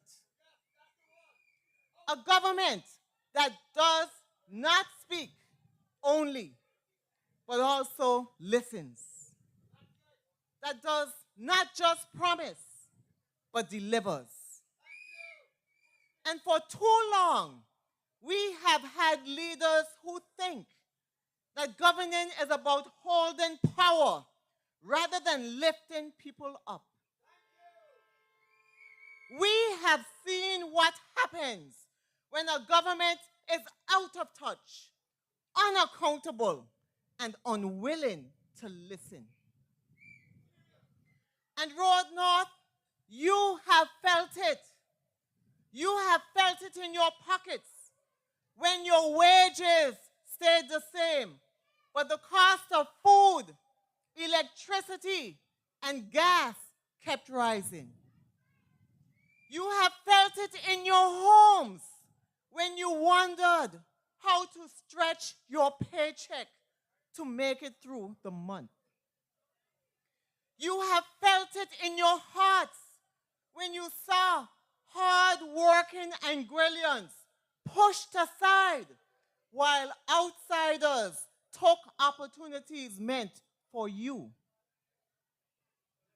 I see your frustration, and I share your frustration. But I am here to tell you, frustration alone will not change our future. It will not. Action will. And that is why we are here tonight.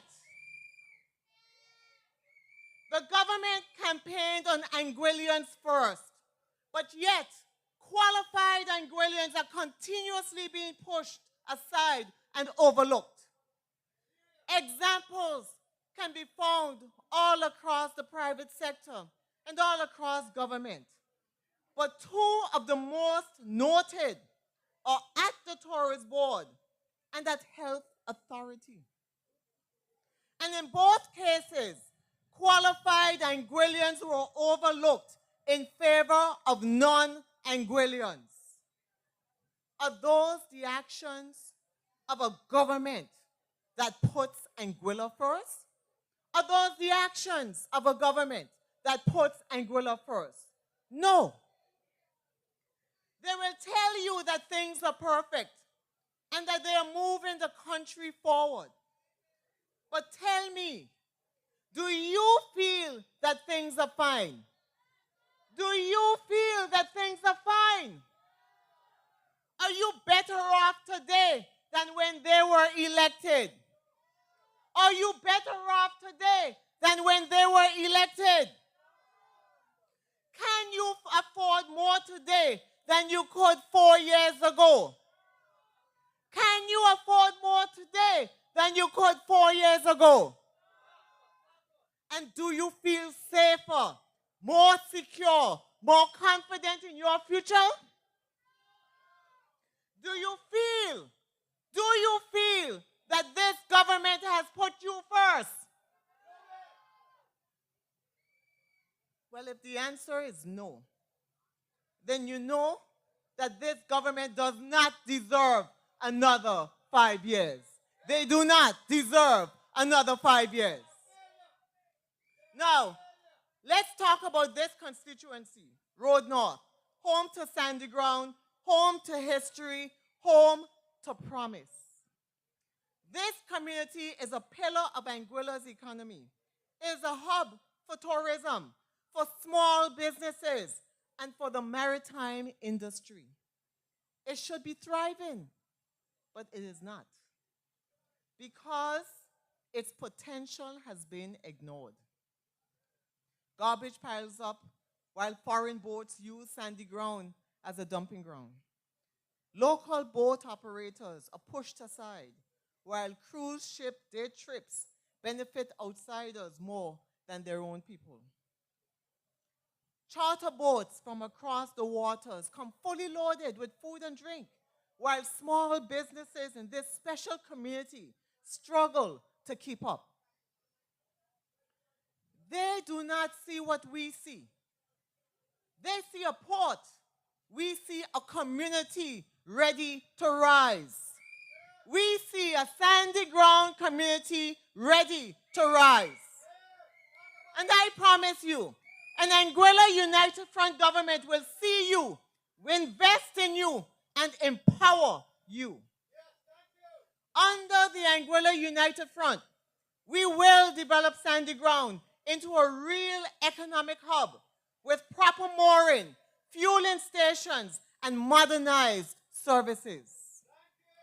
We will support local businesses, making it easier for small Airbnbs and entrepreneurs to succeed. We will boost local participation, ensuring that more of the money is spent in Anguilla and stays in Anguillian hands. Because government should not hold people back. Government should not hold people back, but government should facilitate people. Government should lift what the Anguilla United Front will do. Leadership is not about standing behind a podium and reading speeches. It is about standing with the people, listening to them, and fighting for them. And let me be clear. As your next leader, I will fight for you. I will fight for you.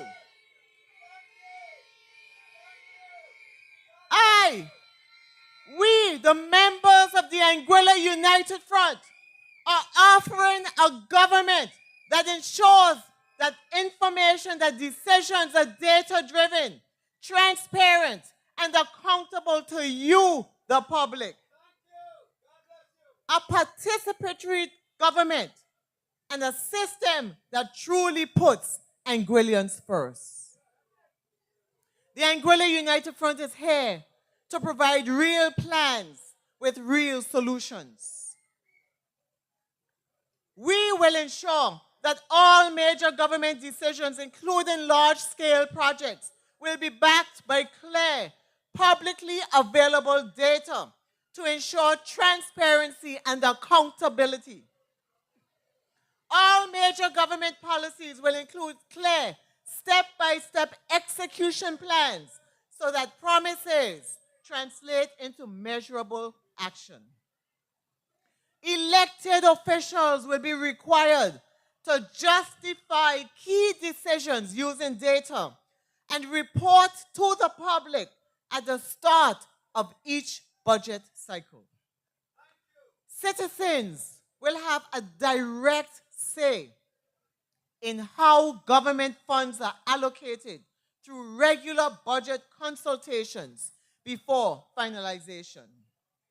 Representatives will host regular town hall meetings and structured citizen feedback forums to ensure local concerns and ensure that those concerns shape government policy. We will launch a public information platform where citizens can track government policy implementation. Additionally, regular updates will be provided through social media, digital platforms, and live question and answer sessions to ensure transparency. We will ensure that decisions are made with Anguillians at the center and not as an afterthought. Because let me tell you something loud and clear. No leader should sit in office unless they are prepared to answer to you. No leader. And if they don't want to answer to you, then they need to go. And that is what the Anguilla United Front will bring. Accountability, fairness, and leadership that you can trust. and that serves the people first. My friends, the choice before us in this election is clear. We can stay on this path where government, this APM government, is unaccountable, out of touch, and unwilling to put people first. Or we can choose a government that listens, that delivers, and that fights for you. I am asking you, if you are ready for real leadership? Are you ready for real leadership? Are you ready for a government that respects you and serves you? Are you ready for an Anguilla that lifts every person, every family, every community? And if you are ready, then stand with the Anguilla United Front. On February 25th and 26th, I am asking for your vote. I am asking North Hill constituency, Sandy Ground, for you to elect Mr. DAVON CARTY as your next representative for District number 5. And I am asking you to vote for our 4 island-wide candidates.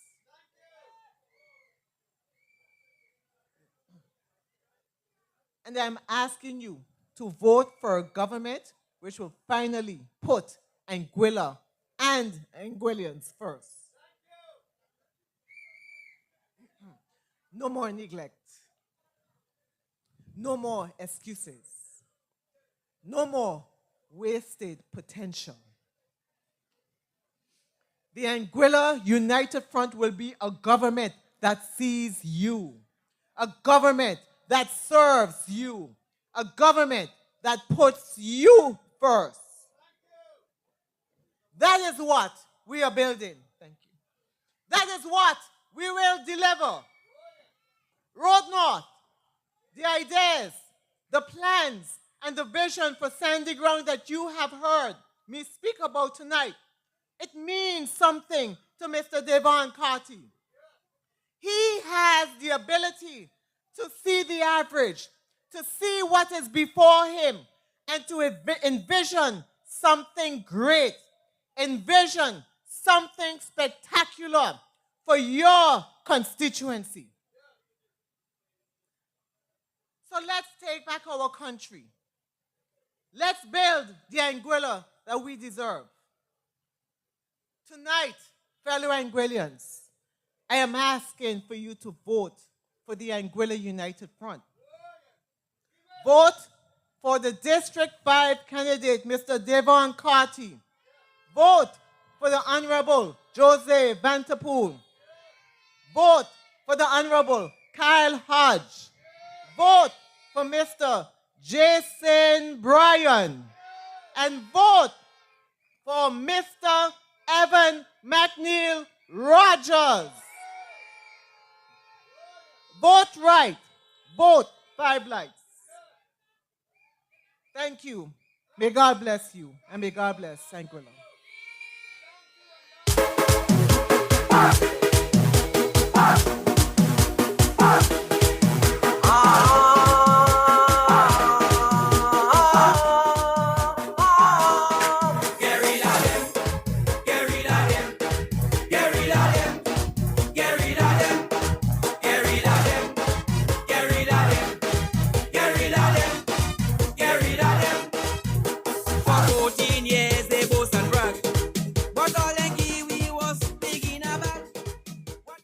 My fellow Anguillians, no dispute when it comes to quality leadership.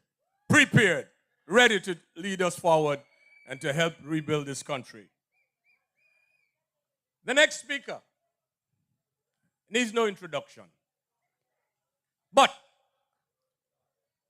I would give a little précis of who's coming on next. The individual who would have gotten the most votes at large in the last general election. Kyle Hodge, the individual who would have gotten more votes in District 1 than the now sitting premier. More votes in District 1 than Premier Webster.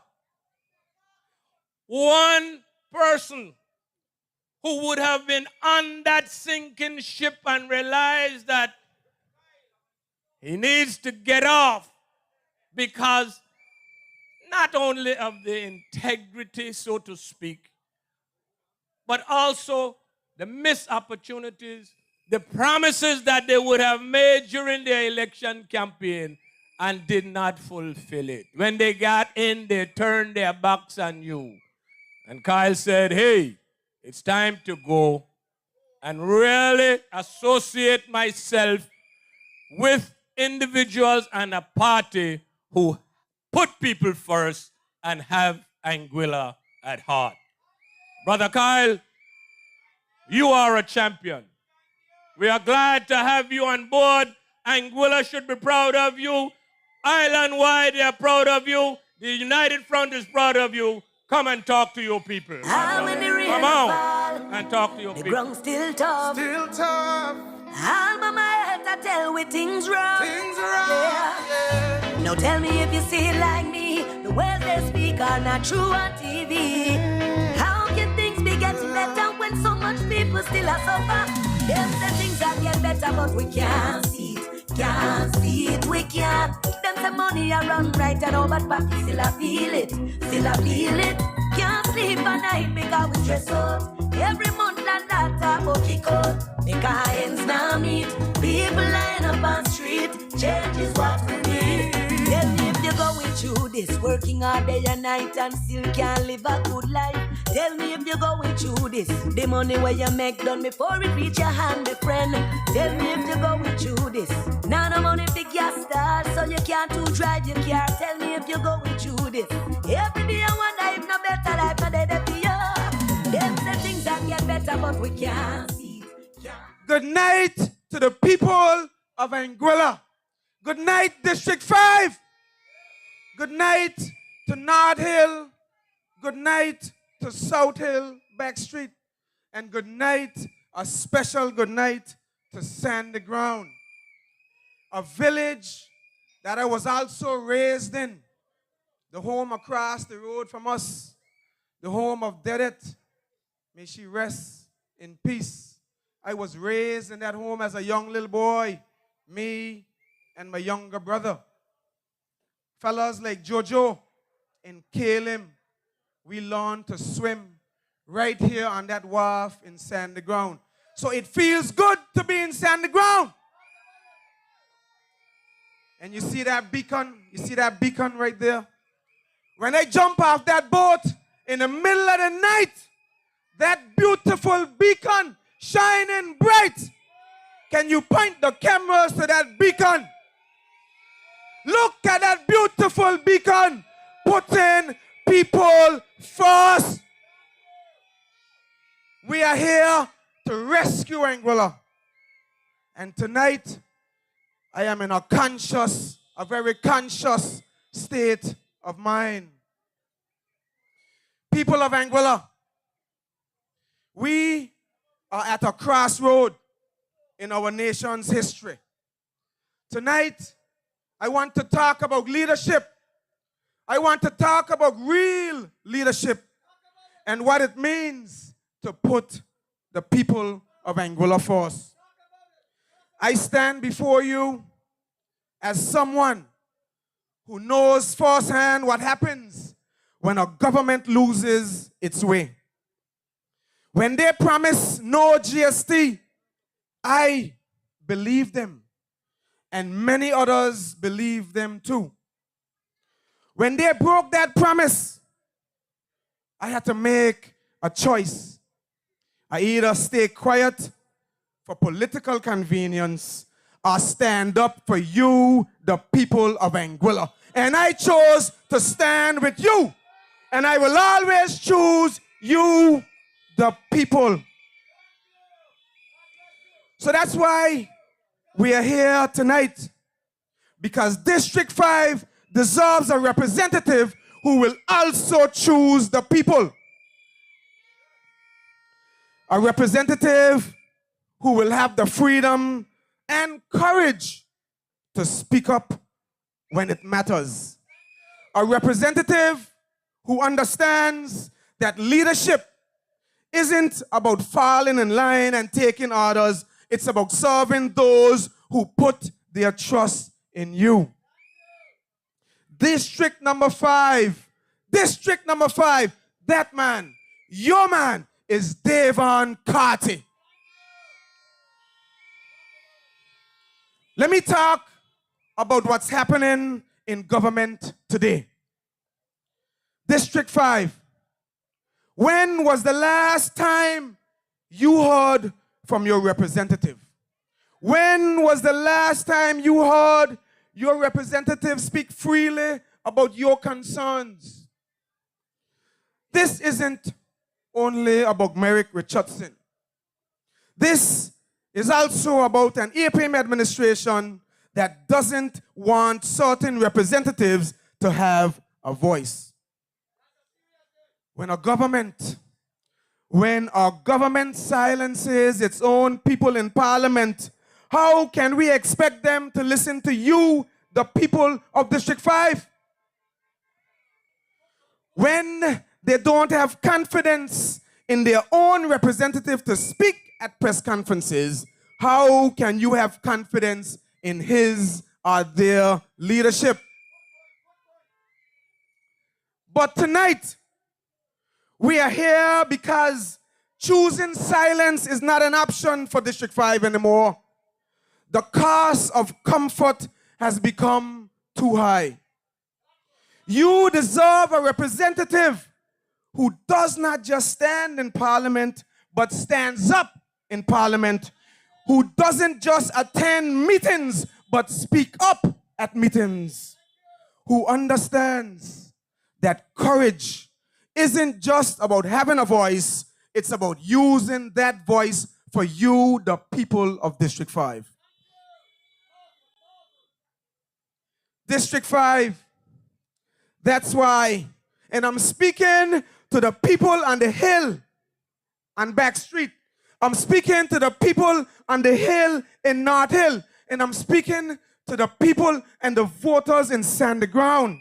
District 5, that's why DAVON CARTY represents the change that we need. DAVON understands that leadership means taking a stand, even when it's difficult. He knows that real change comes from serving the people first and foremost. This is a man who has been tested, a man who has stood firm in the fire of business, entrepreneurship, and community service, who has seen success, who has also seen setbacks, and knows what it takes to build, to create, and to transform. Let me share with you DAVON's vision for District 5. But first, let me tell you why his vision matters. In public service, I've learned that vision without courage is just empty promises.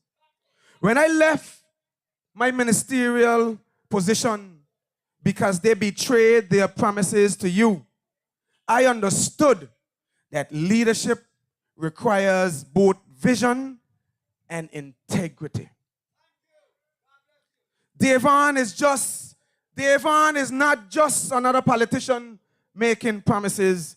He is a philanthropist, a social worker, and a mentor.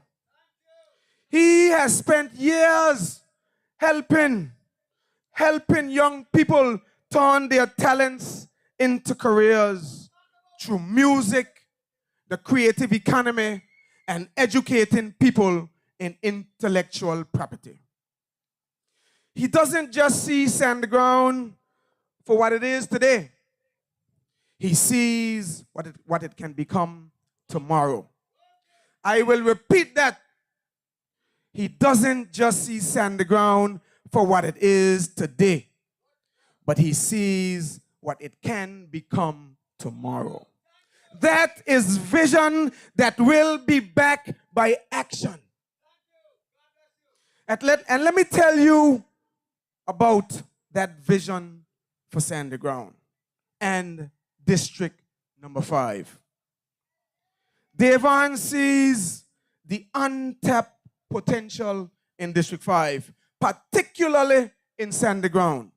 This should be a hub of opportunity, a place where our people don't just serve tourism, but we own it. Where our children don't just watch development pass by, but lead it. Imagine this transformation. A tram running from Back Street down into Sandy Ground, through up to Nod Hill, and back down to Sandy Ground. Not just a transportation system, but a symbol of progress that connects our communities, creates opportunities for our people, and brings life to every corner of this district. Imagine all of us parking on the hill for August Monday and coming into Sandy Ground by tram. This isn't just a dream. This takes courage to implement. It takes someone willing to fight for transformative change. District 5. When Devon stood up for our young entrepreneurs pushing their rights in the creative economy, despite pressures to maintain the status quo, he showed exactly this kind of courage. That's the difference between having a vision and having the courage to fight for it. And when people question this vision, and they will, trust me, they will. Remember this, the greatest changes always seem impossible until someone has the courage to fight for them. And that is your man, DAVON CARTY. Give it up for DAVON CARTY. People of Anguilla, when I stood alone against GST, they said I was wrong. When I chose principles over politics, they called it flip-flopping. When Devon fought for our youth to own their creative works, they said it couldn't be done. But that's the thing about courage. It doesn't wait for permission to do what's right. You see, District 5, there's a pattern here. When your representatives choose comfort, their district stagnates. When they choose silence, the people suffer. But when they choose courage, when they choose to stand up despite the consequences, that's when real change becomes possible. So District 5, District number 5, let's be absolutely clear about the choice before us. This isn't just about selecting a representative. It's about choosing what kind of leadership you deserve. When a representative chooses political comfort over speaking up for you, that's not being silenced. That's choosing silence. When your voice isn't heard in parliament, that's not party control. That's about not having the courage to represent your needs. I know this path because I've walked it. When they broke their promise about GST, I had a choice to make, and I chose principles, and I chose you, the people. That's what real leadership looks like. Look at the evidence before us.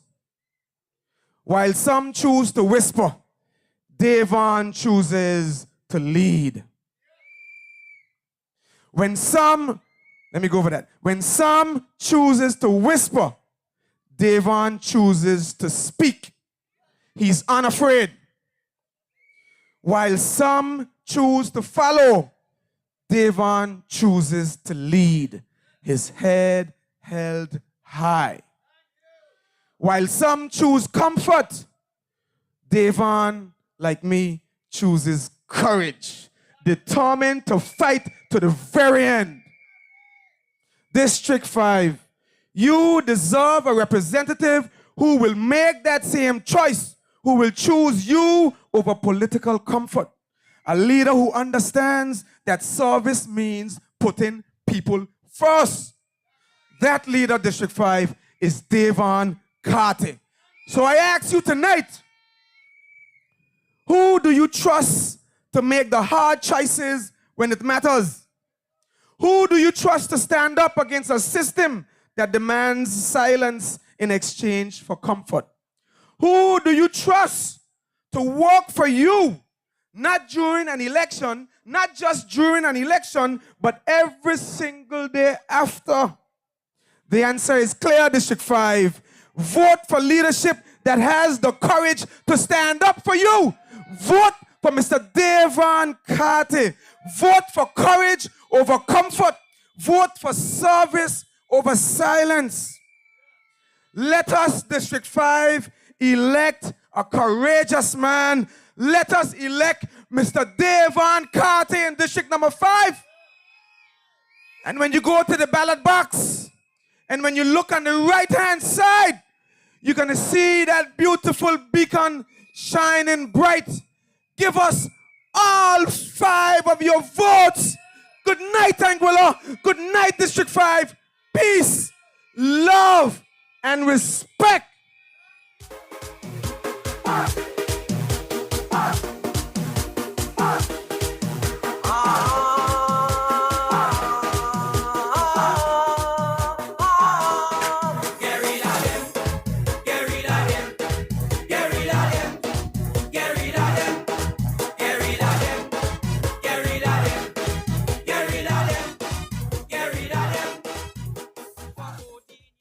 My fellow Anguillians, you have listened. I must be open and honest.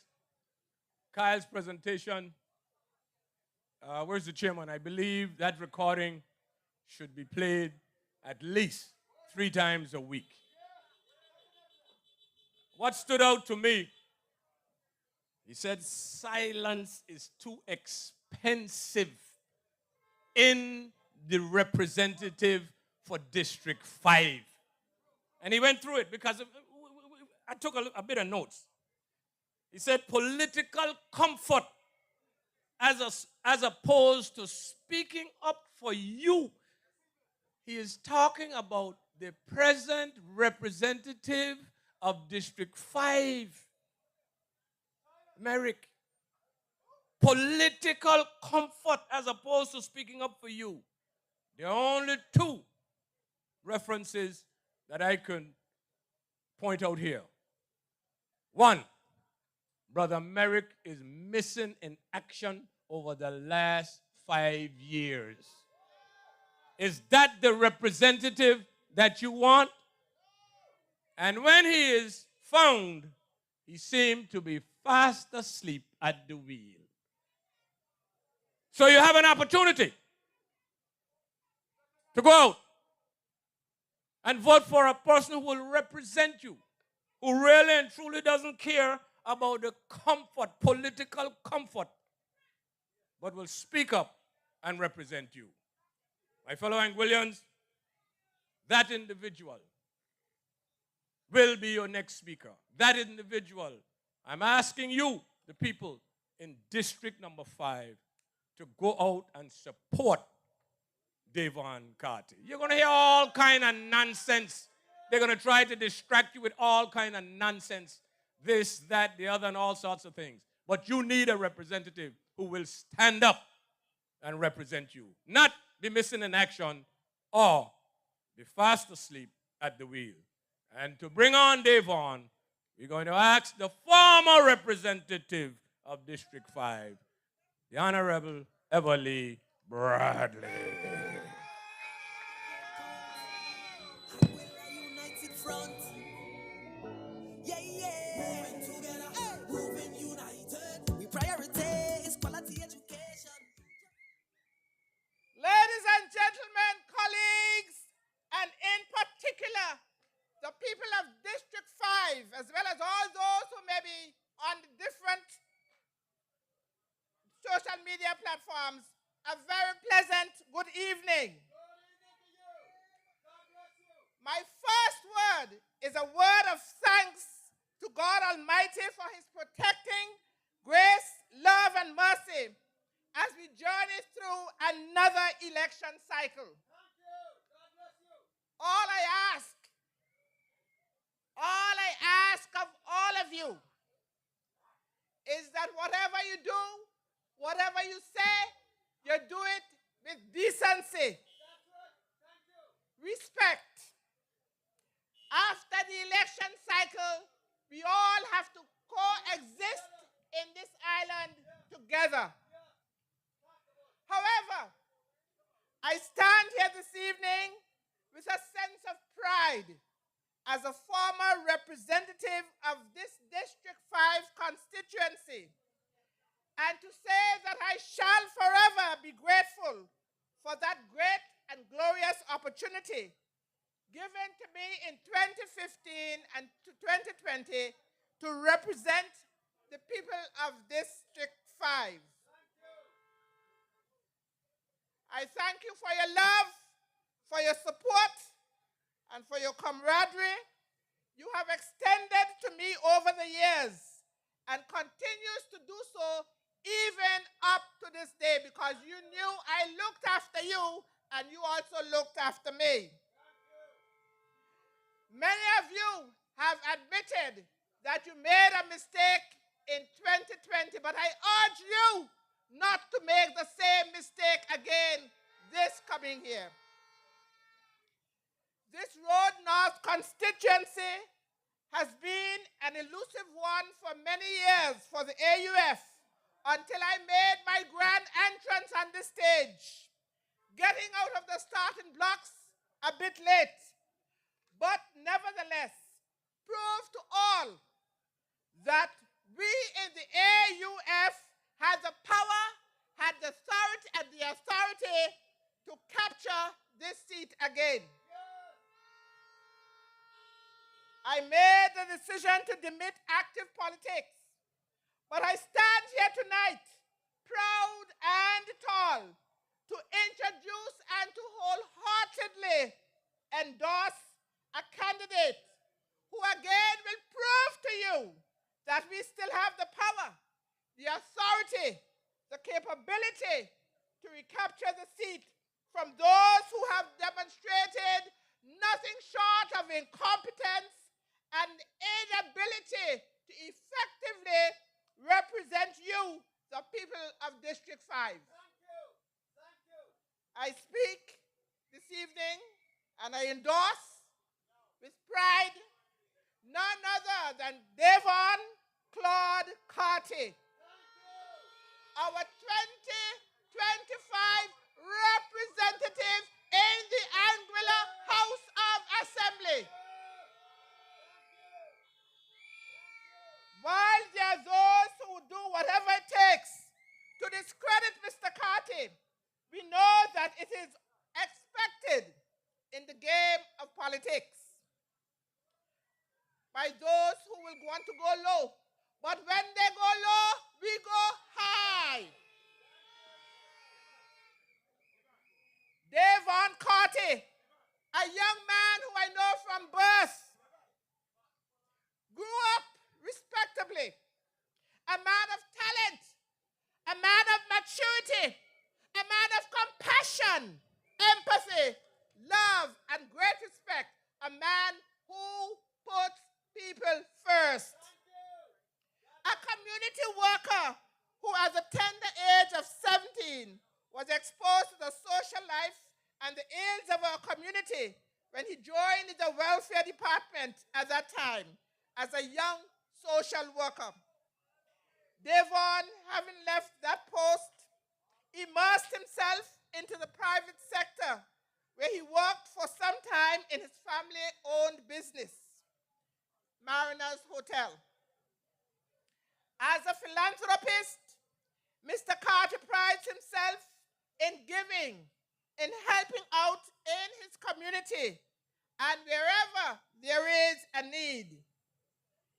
Davon is particularly interested in community growth and development, and more specifically, helping to develop and assist young people as they struggle through the turbulent maze of life. He has assisted several young people in carving out and charting a positive course of life. In fact, he assisted numerous young people to excel in their chosen field. He just has a passion. He has a passion for developing and molding and nurturing young people. Davon, humility, I must admit, prevents him from showcasing his talents, his ability, and his work as a philanthropist. But he was so instrumental in initiatives like Sense Kawash, the Anguilla Foundation, which assisted small businesses in Anguilla following Hurricane Irma. He established the British dependency, again another opportunity for young musicians to hone and showcase their musical talents. In addition, as well, to helping showcase Anguilla to the outside world. As I have said before, it is not uncommon to hear and see on the social media all kinds of negatives, nuances about our candidates, which does not really define who our candidates are, because we know who candidates we have. But there is nothing that can be said about our candidates that you cannot find even something worse to say about those candidates, but we would not go that low.